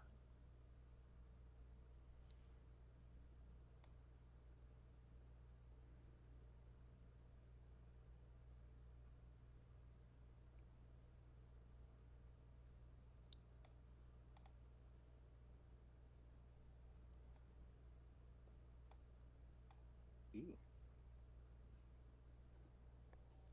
That's a pretty rogue.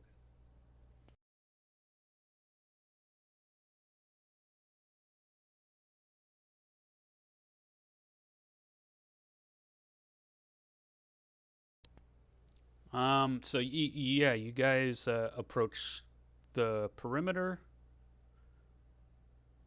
And there's that orb again, and it's full of clouds, and it's hanging above Colress's hut.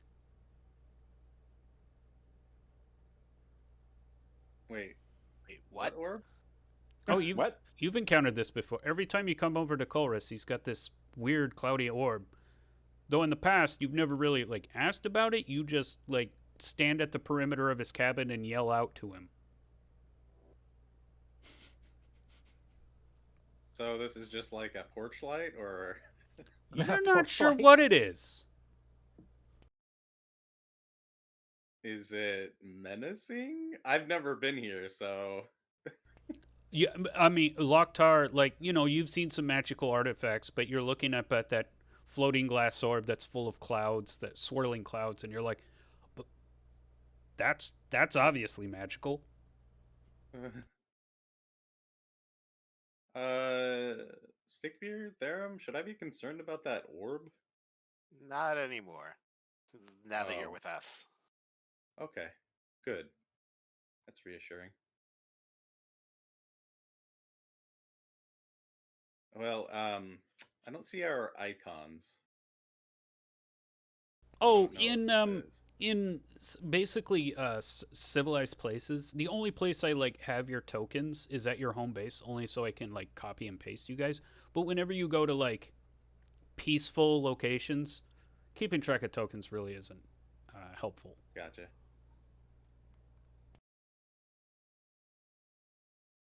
So just imagine you guys are standing probably at the southwest perimeter of his hut, just kind of looking up at the orb and being like, so we're really doing this?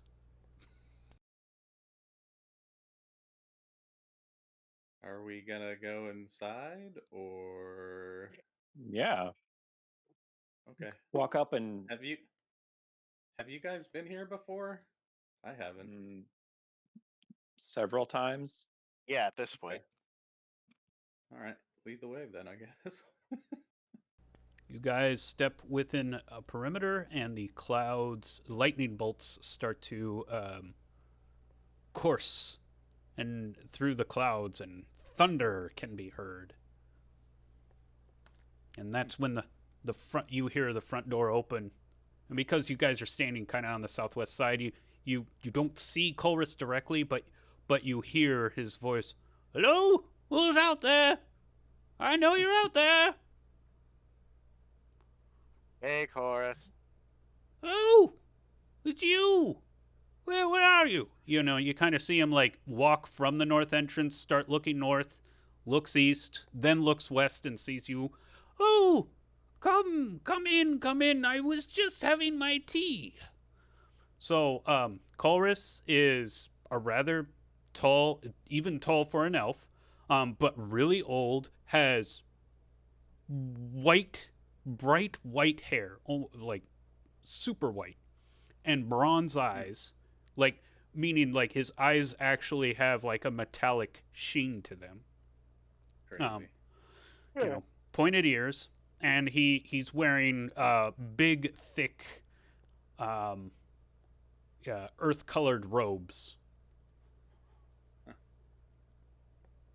Cool old man.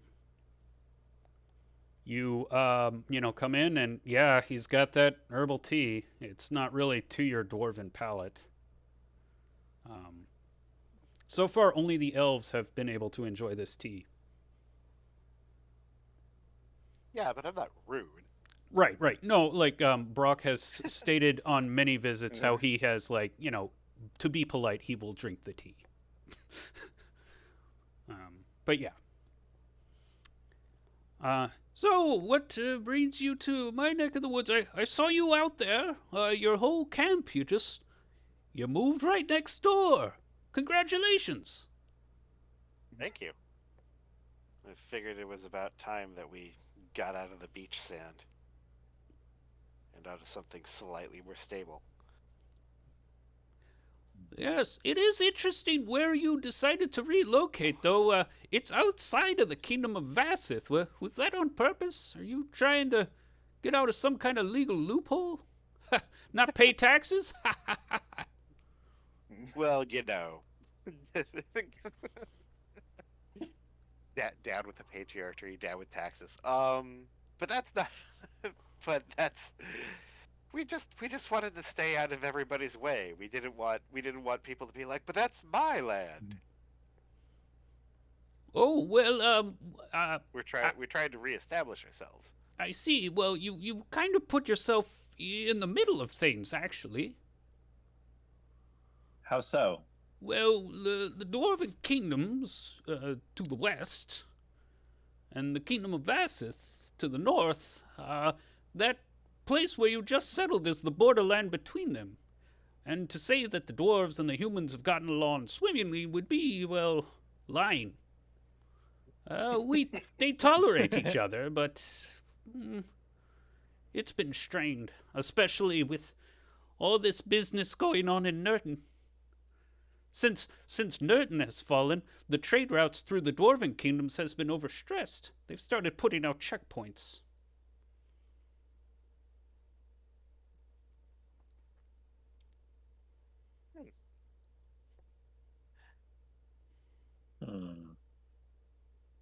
Well, we didn't mean to be in the middle of anything, but we didn't want to. We wanted to find a place to call our own, and it's only temporary. We plan on relocating once we have enough resources to build a proper home for our community. Well, until then, welcome to the neighborhood. Kind of clinks teacups with you. Thank you, thank you. Clank. So, But we've so- come here to ask you about a rather odd phenomenon that we ran into. We thought you might have some wisdom about this. Oh, I know many things around here. Along the Kingdom of Vassith, you'd have to be a bit more specific. A giant blue orb. Oh, wait, you don't have those where you're from? No, we No. can't say that we do. Oh. That's right. It was- You it guys was said quite you were from an atoll. I guess you really wouldn't see them there. You need a rather larger landmass for something like these. It was quite beautiful yet terrifying in its own right. Actually, Stickbeard brought something we found. Oh? and I produce a little piece of shell. Oh. He puts on glasses and takes a close look. You see the structure of it. And he uses special glasses with like a jeweler's lens. Fair enough. Yes, this has been passed through the wild magics of the Manateers. The what? The Manateers, though that blue orb. Oh, that's what that is. They fall from space and crash. And usually cause a very unpredictable amount of wild magic. You guys didn't get too close, did you? We had to run after getting attacked by the creature. Yeah, that- there were A giant snail. No. Giant snail. Well, it started off as a small snail, and then this wispy spark hit it, and it disappeared, and then it was all of a sudden right next to me and terrifying and trying to slobber on me. And it actually got Stickbeard here on the arm. Oh, that looks painful. What was that? You That- cut off. That looks painful. It was, but not too bad. We managed to survive it. Just a acid burn. It's fine. Yes, but what you describe, it seems like the snail, unfortunately enough, went through some wild magic and came out the other end, changed. To say What I the was thinking. least. How did that happen? I don't know. Wild magic is unpredictable. Oh, so you've never been close to the blue orb before? No, I stay a pretty safe distance away. I mean, I look at them with some curiosity, but going anywhere near a manateer is... Ugh. You could get ripped apart, the very fabric of your existence. Feel really stupid. Thanks. We didn't know, and now we know better. Don't feel stupid. Though Good advice. Don't no. be stupid. I do know that the Masons of Vassith have had curiosity about them. Perhaps if you wanted to know more specifically, you could bend their ear.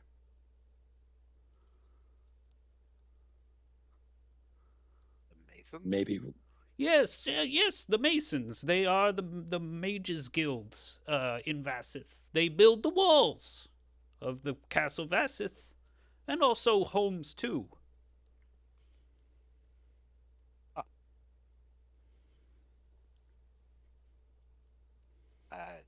I apologize. Go ahead, there. Oh, I wasn't gonna say anything. What do you? Hmm. So your advice is just to steer clear of them. How do they have such power as to turn a tiny little snail into into a, a monster such as this? Oh, well, you see, though that blue orb is nothing but pure mana, mana which is the entirety of how existence works. It is the very force.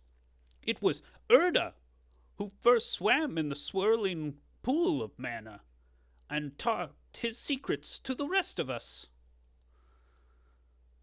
It's basically cosmic material. It's beyond any kind of normal. It's not like a piece of wood we're talking about. It's something of the gods.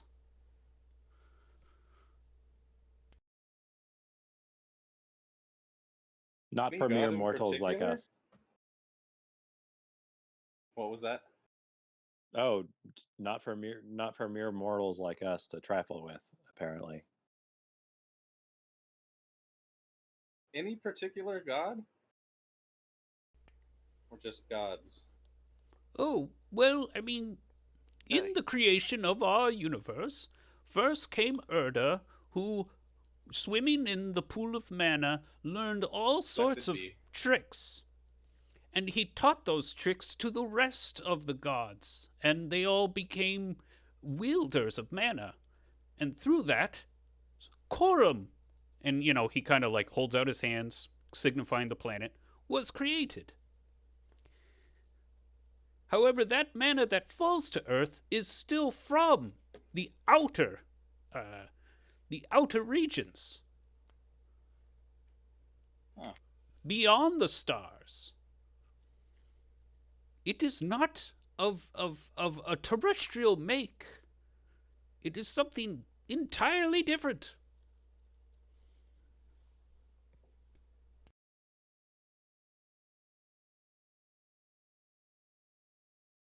Loktar is just totally fascinated.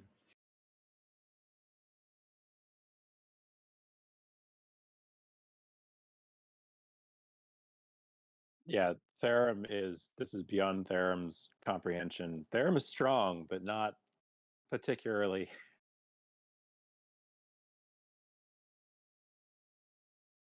wise. Yeah. I imagine Therum's like, so what you're saying is I can't hit it with my axe. Yeah, And, a bit.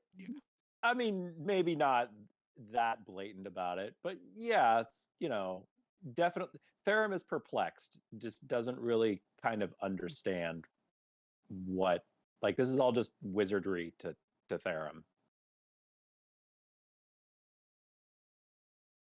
Maybe we shouldn't come too close to the blue shiny thing. That's what I would advise. Okay.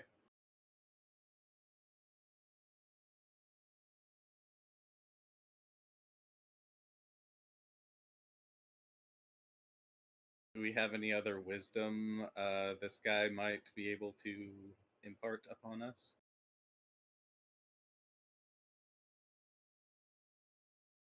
Anything we need to ask him?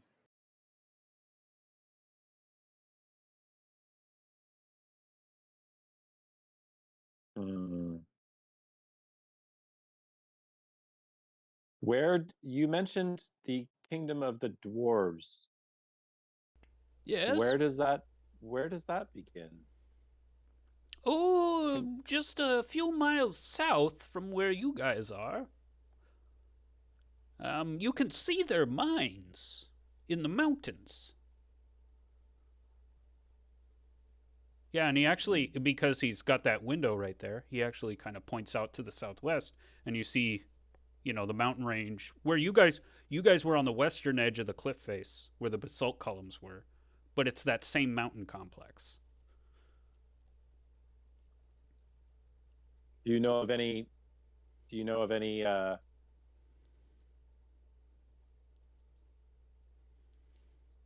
any dwarven cities out there that might be might be useful to us in our quest to reestablish our community. We are looking for eventually a place to settle, a more permanent place to settle.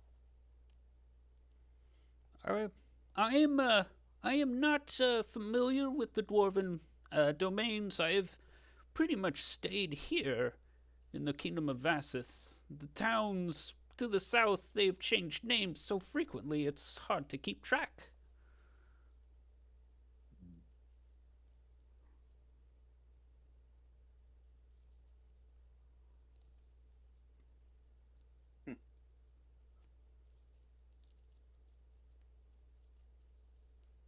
About what time is it right now?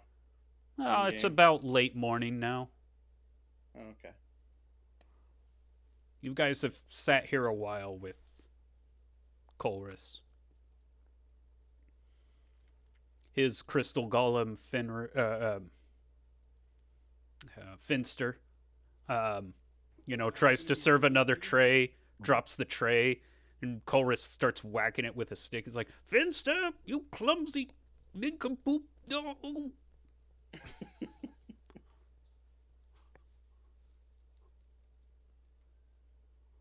But yeah, there's a crystal golem, kind of going around. Sometimes it sweeps the floor. It does everything kind of clumsy. Like, it'll, reach for, it'll try and, wipe something off and ends up, knocking off all these objects off the table.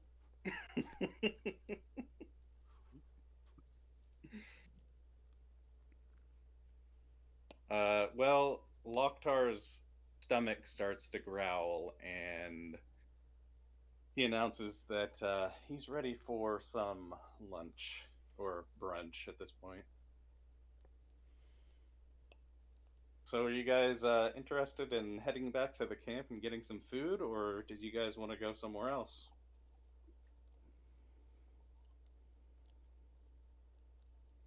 Therum is appreciative of the wisdom imparted upon us, but kind of frustrated that that basically it was stay away from the blue orb.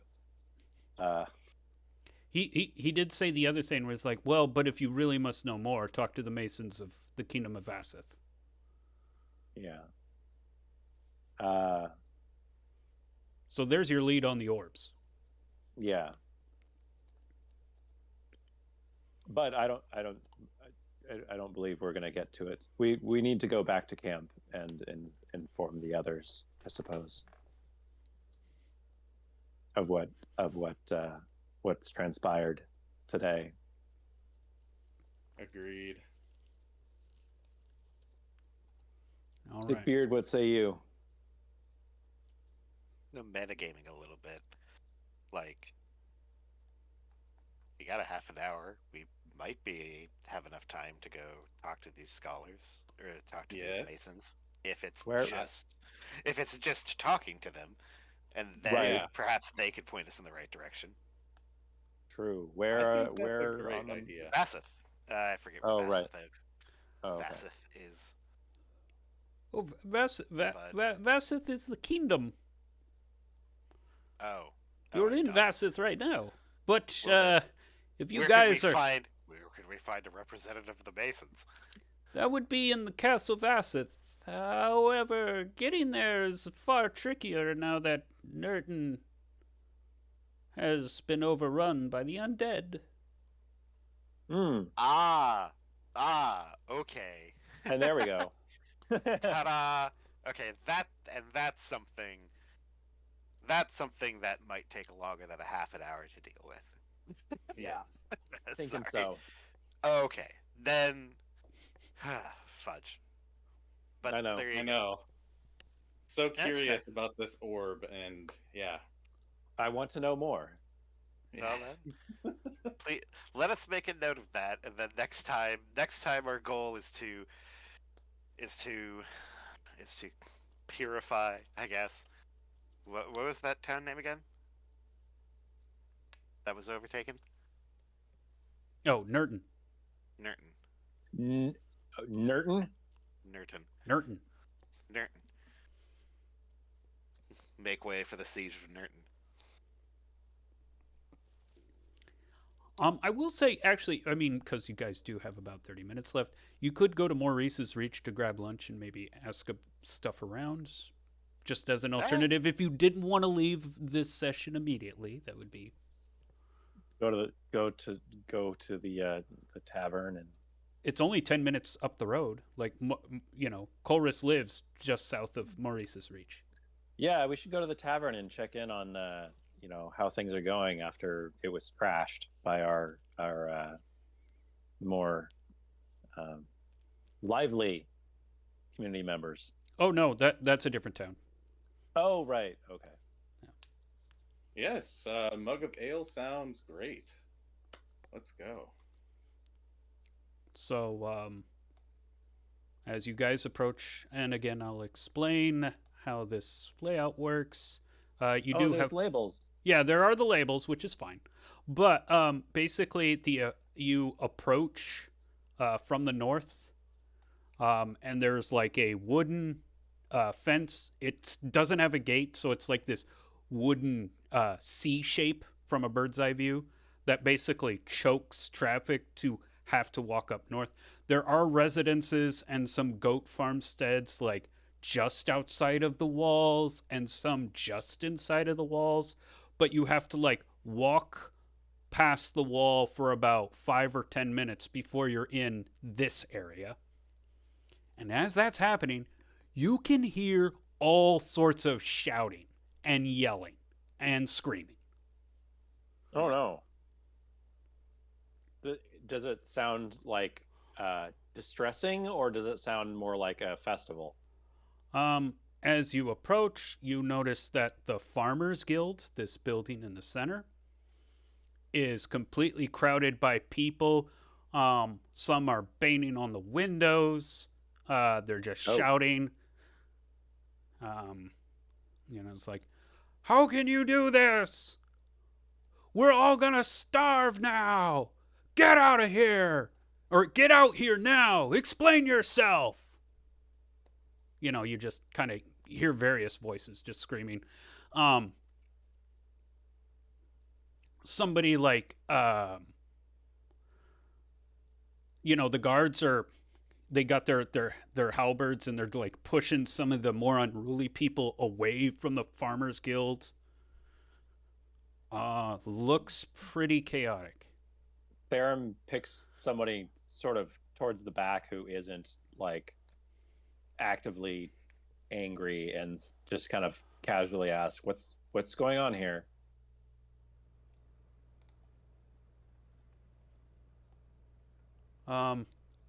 Well, now that Nurton's the supply route through Nurton's gone, we've been and the diminished basically Nurton's not going to have any food to grow. I guess the Farmers Guild decided to raise the prices of grain feed. All of these guys are goat farmers.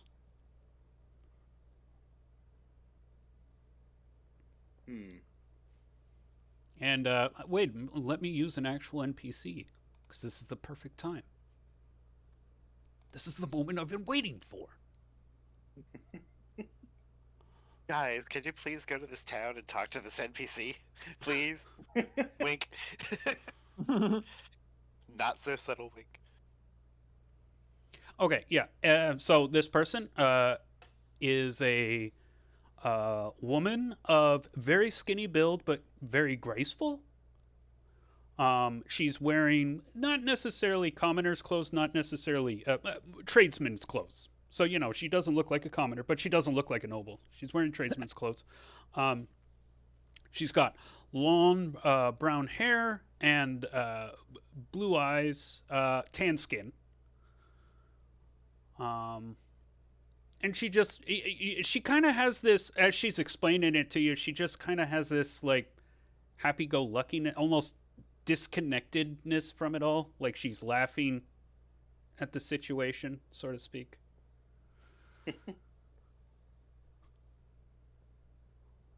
Yeah, Lockdar's gonna go up to her.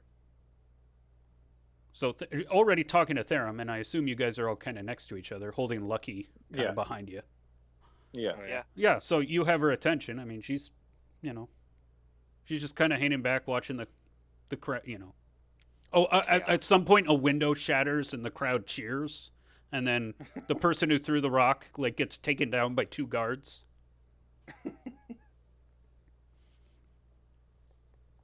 So what exactly is all of this about? Yeah, well, as I was explaining to your short friend over here. So yeah, these goat farmers, they obviously depend on grain feed for their goats to supplement their food supply, but I guess now with Nerton out of commission, not only as a grain supplier but also a trade route, the Farmers Guilds is going to raise the prices of grain. It's a supply route issue. It's a supply and a supply route issue. Hmm. So what town are we in right now? Maurice's Reach. Oh, okay. So what's going on in Nerton? Oh, you didn't hear? And her kind of casual, persona kind of drops a little bit, and she gets a little serious. It's like a blight tree grew in its well about 2 months ago in Pluvius. I just heard about these blight trees today. Never seen one myself. Where are you from? Where these guys are from. Not of these shores. I see. However, we did burn down a blight tree in the northern area not too long ago. Wait, are you the vagabonds of the North Shore? Indeed, we are. Her face kind of Yeah. brightens up a little. Well, now we're the vagabonds of the kingdom border. But yes, that is us. Wow, yeah, you guys took on the bandit of the Flaming Fist? Yeah, that was us. And yes, Locktar, that was us. Ah. I- I'll have to hear this story sometime. How about I get you all a beer? Are you sure? Sounds good There's to a me. lot of frickin' commotion going on. Oh, at the Farmers Guild, but I'm sure the tavern is just fine. Come on. She Okay. kind of wades through the crowds, narrowly dodges someone's violent swing. Walks over a guy who gets taken down by a guard. Yeah, I'm sure the tavern is much more calm than here.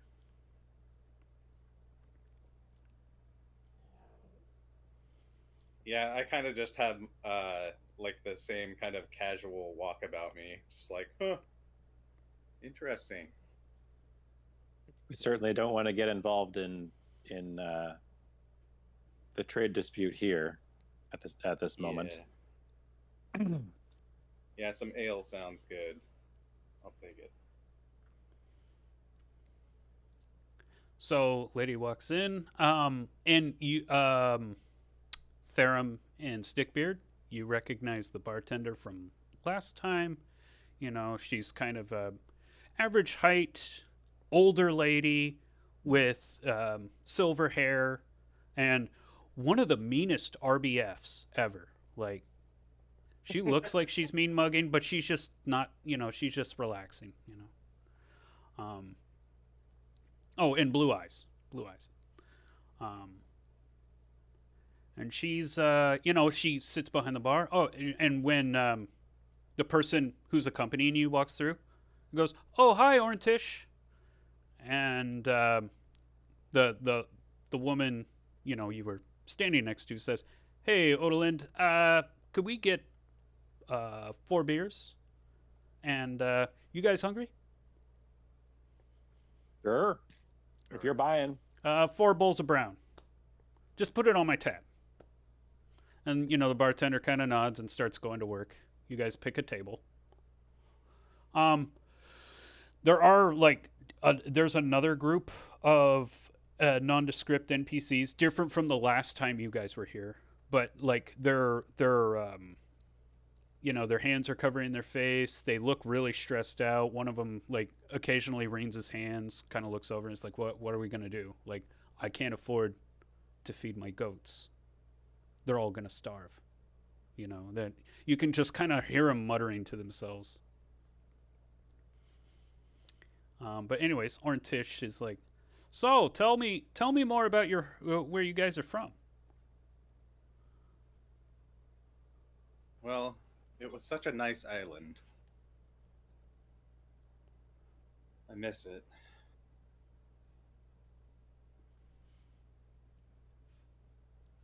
She looks at the other two dwarves, waiting for you to add anything.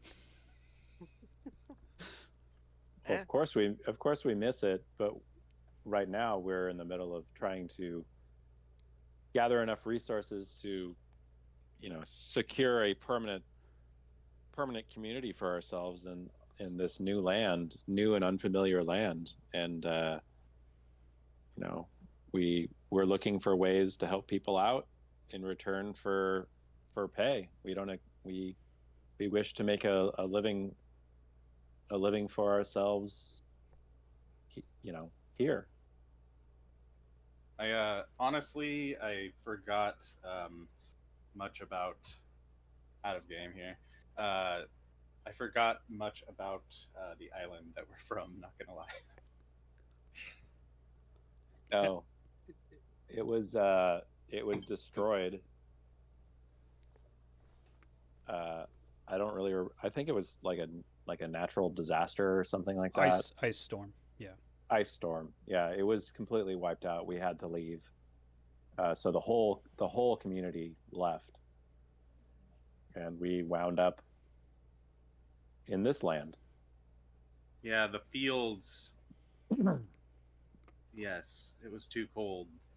There was a big yes. It wiped out all of the farms. That's We're unfortunate. starving, so yeah. Yeah, your starvation led you here, and now there's even more starvation to be had.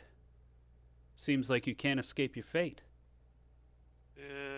I hope that isn't the case. Trust us, we did not wish to bring ill fortune or anything here. Yes, I actually prayed to Erda last night that for good crops and a bounty. Oh, so you're a believer of the old traditions. Yes. She kind of, gives like, that look like, huh, and slowly nods.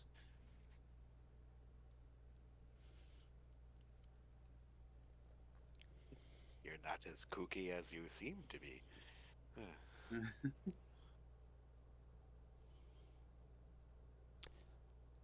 So yeah, we're just trying to get ourselves back together here. So at this point, the tavern keeper was able to get you your beers immediately, but now at this point she's served you all your soup. Ah. I'm starving, and starts digging in. It's a bowl of brown, so it's like very basic soup, but still nourishing. Well, you see, I'm a bit of an adventurer myself. Do tell. Yeah. Oh, well, I've traveled throughout the kingdom of Vassith and try to pick up what I can. Tell me, have you ever heard of the Calabash? I have not. I have, but I cannot for the life of me remember why that's significant. That's the ship that Oh yeah. Okay, thank you. So you mean you mean the ship that sank mysteriously just off the shore to the north? Yes. Yes, yes, exactly. Huh. What's about it? Well, I believe that it's around here somewhere. Do you think? Inland? Well, How did probably it? somewhere on the coast. So wait a minute. Because in our adventuring, when we found the Kraken, we found the wreckage of a ship underneath the ruins that we were exploring, but we didn't get a chance to look at it because, well, Kraken. Right. But we suspect that it's this ship. Could you identify the ship? Were you to see it? What? Wait. You know where it is? We know where a ship is. We don't know if it's your ship. And we know where the Kraken is. The Kraken we have seen, and it scares the living hell out of us. Yeah. So as you're explaining this, her eyes just kind of light up like, oh, because like it all lines up, the Kraken and stuff. Please, take me there. Please. Yeah, accompany us. We would be what grateful to. How are we going to survive a Kraken? She leans back kind of like stumped, like, oh yeah. Like, we would need to take extreme caution, and all you would really be able to do is look at it. Huh. Which we could do. We do have I do this whisper, so that the person doesn't hear. We do have a ring of invisibility. I know a few tricks too.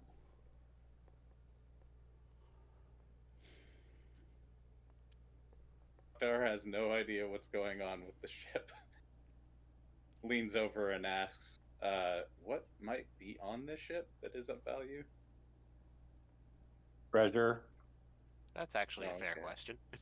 So, just to recap, when you first heard about the calabash, that's when there was this beautiful tiger's eye opal necklace that actually had multiple opals on it. And, the opals had a lot of, I believe the term is called fire, where, like, you look at an opal and it's got, like, all those dimensions to it, so to speak, and then, which usually increases its value. The more fire it has, the more expensive the opal is.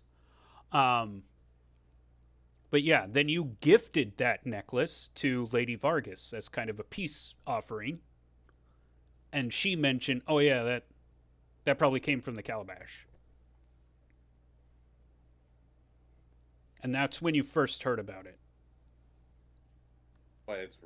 That's why it's worth risking being devoured by a Kraken, then, I guess. So yeah, she looks at you, and says, "The calabash had some of the most luxurious jewelry that no craftsman has ever been able to replicate. It's worth thousands, maybe tens of thousands of gold coins." Might come in handy with us wanting to rebuild. Yes, the kind of treasure that can build an entire village, an entire town. Yes, right. Rebuild a town. Yes, build a community. Yeah, sounds noble. Certainly other people would be after it as well if they knew. Yeah. You have Should we keep no this? idea. Yeah, maybe we should keep this on the hush hush at least a little. Unless we're seeking help from an outside party. Well, if you want to keep my silence, you're just going to have to take me back to camp with you. We offered. I'm with. You guys finish up, and she goes, "Thanks, Odland. I probably won't be in town for a minute, but I'll pay you back once I get through." And the tavern keeper, she just kind of waves her hand at her. All right. Go. Do this. Yay, party member. You go back out to the tavern or out from the tavern, and it immediately are kind of hit with the noise. Yeah. Has anybody been dragged out of the building yet, or has anybody been stabbed by the guards? Well, no. What you do see is kind of out by the city center where there are some stockades. You see some people have been locked in the stockades, but no, it's just whoever's inside doesn't really feel like coming out. and the crowd is just screaming at them. This is out of our hands for sure. Yep. We should be getting back to our camp. Okay. You guys make it back to camp uneventfully. It's early afternoon by the time you guys get there. And what was her name again? Orntish. Orntish. Okay. Yeah, as we were leaving town, Loktar was just kind of looking at the crowd, looks over at Orntish, and just kind of chuckles. She kind of laughs with you. All right, we're back. Okay, and I think this is as good of a place to end it as any. So, thank you guys for playing. Thank you for GMing. And thank you, chat, for watching. If you wanted to keep up on all Serious Industry streams, the best way to do that is to give this channel a follow. Or you can follow us on social media. We have Facebook, Twitter, not X, and Discord, where we do the stream announcements. There's also the website, shatteredempire.net. If you go to shatteredempire.net right now, you can get the free alpha following the link. The alpha has everything you need to make a character. And if you're a crafty enough game master, you might be able to make your own campaign. So check out Shattered Empire, and hopefully join us next Sunday for, I don't know, maybe we're hunting a kraken. Who knows? Maybe. Until next time, this is Abacus Fish, signing off.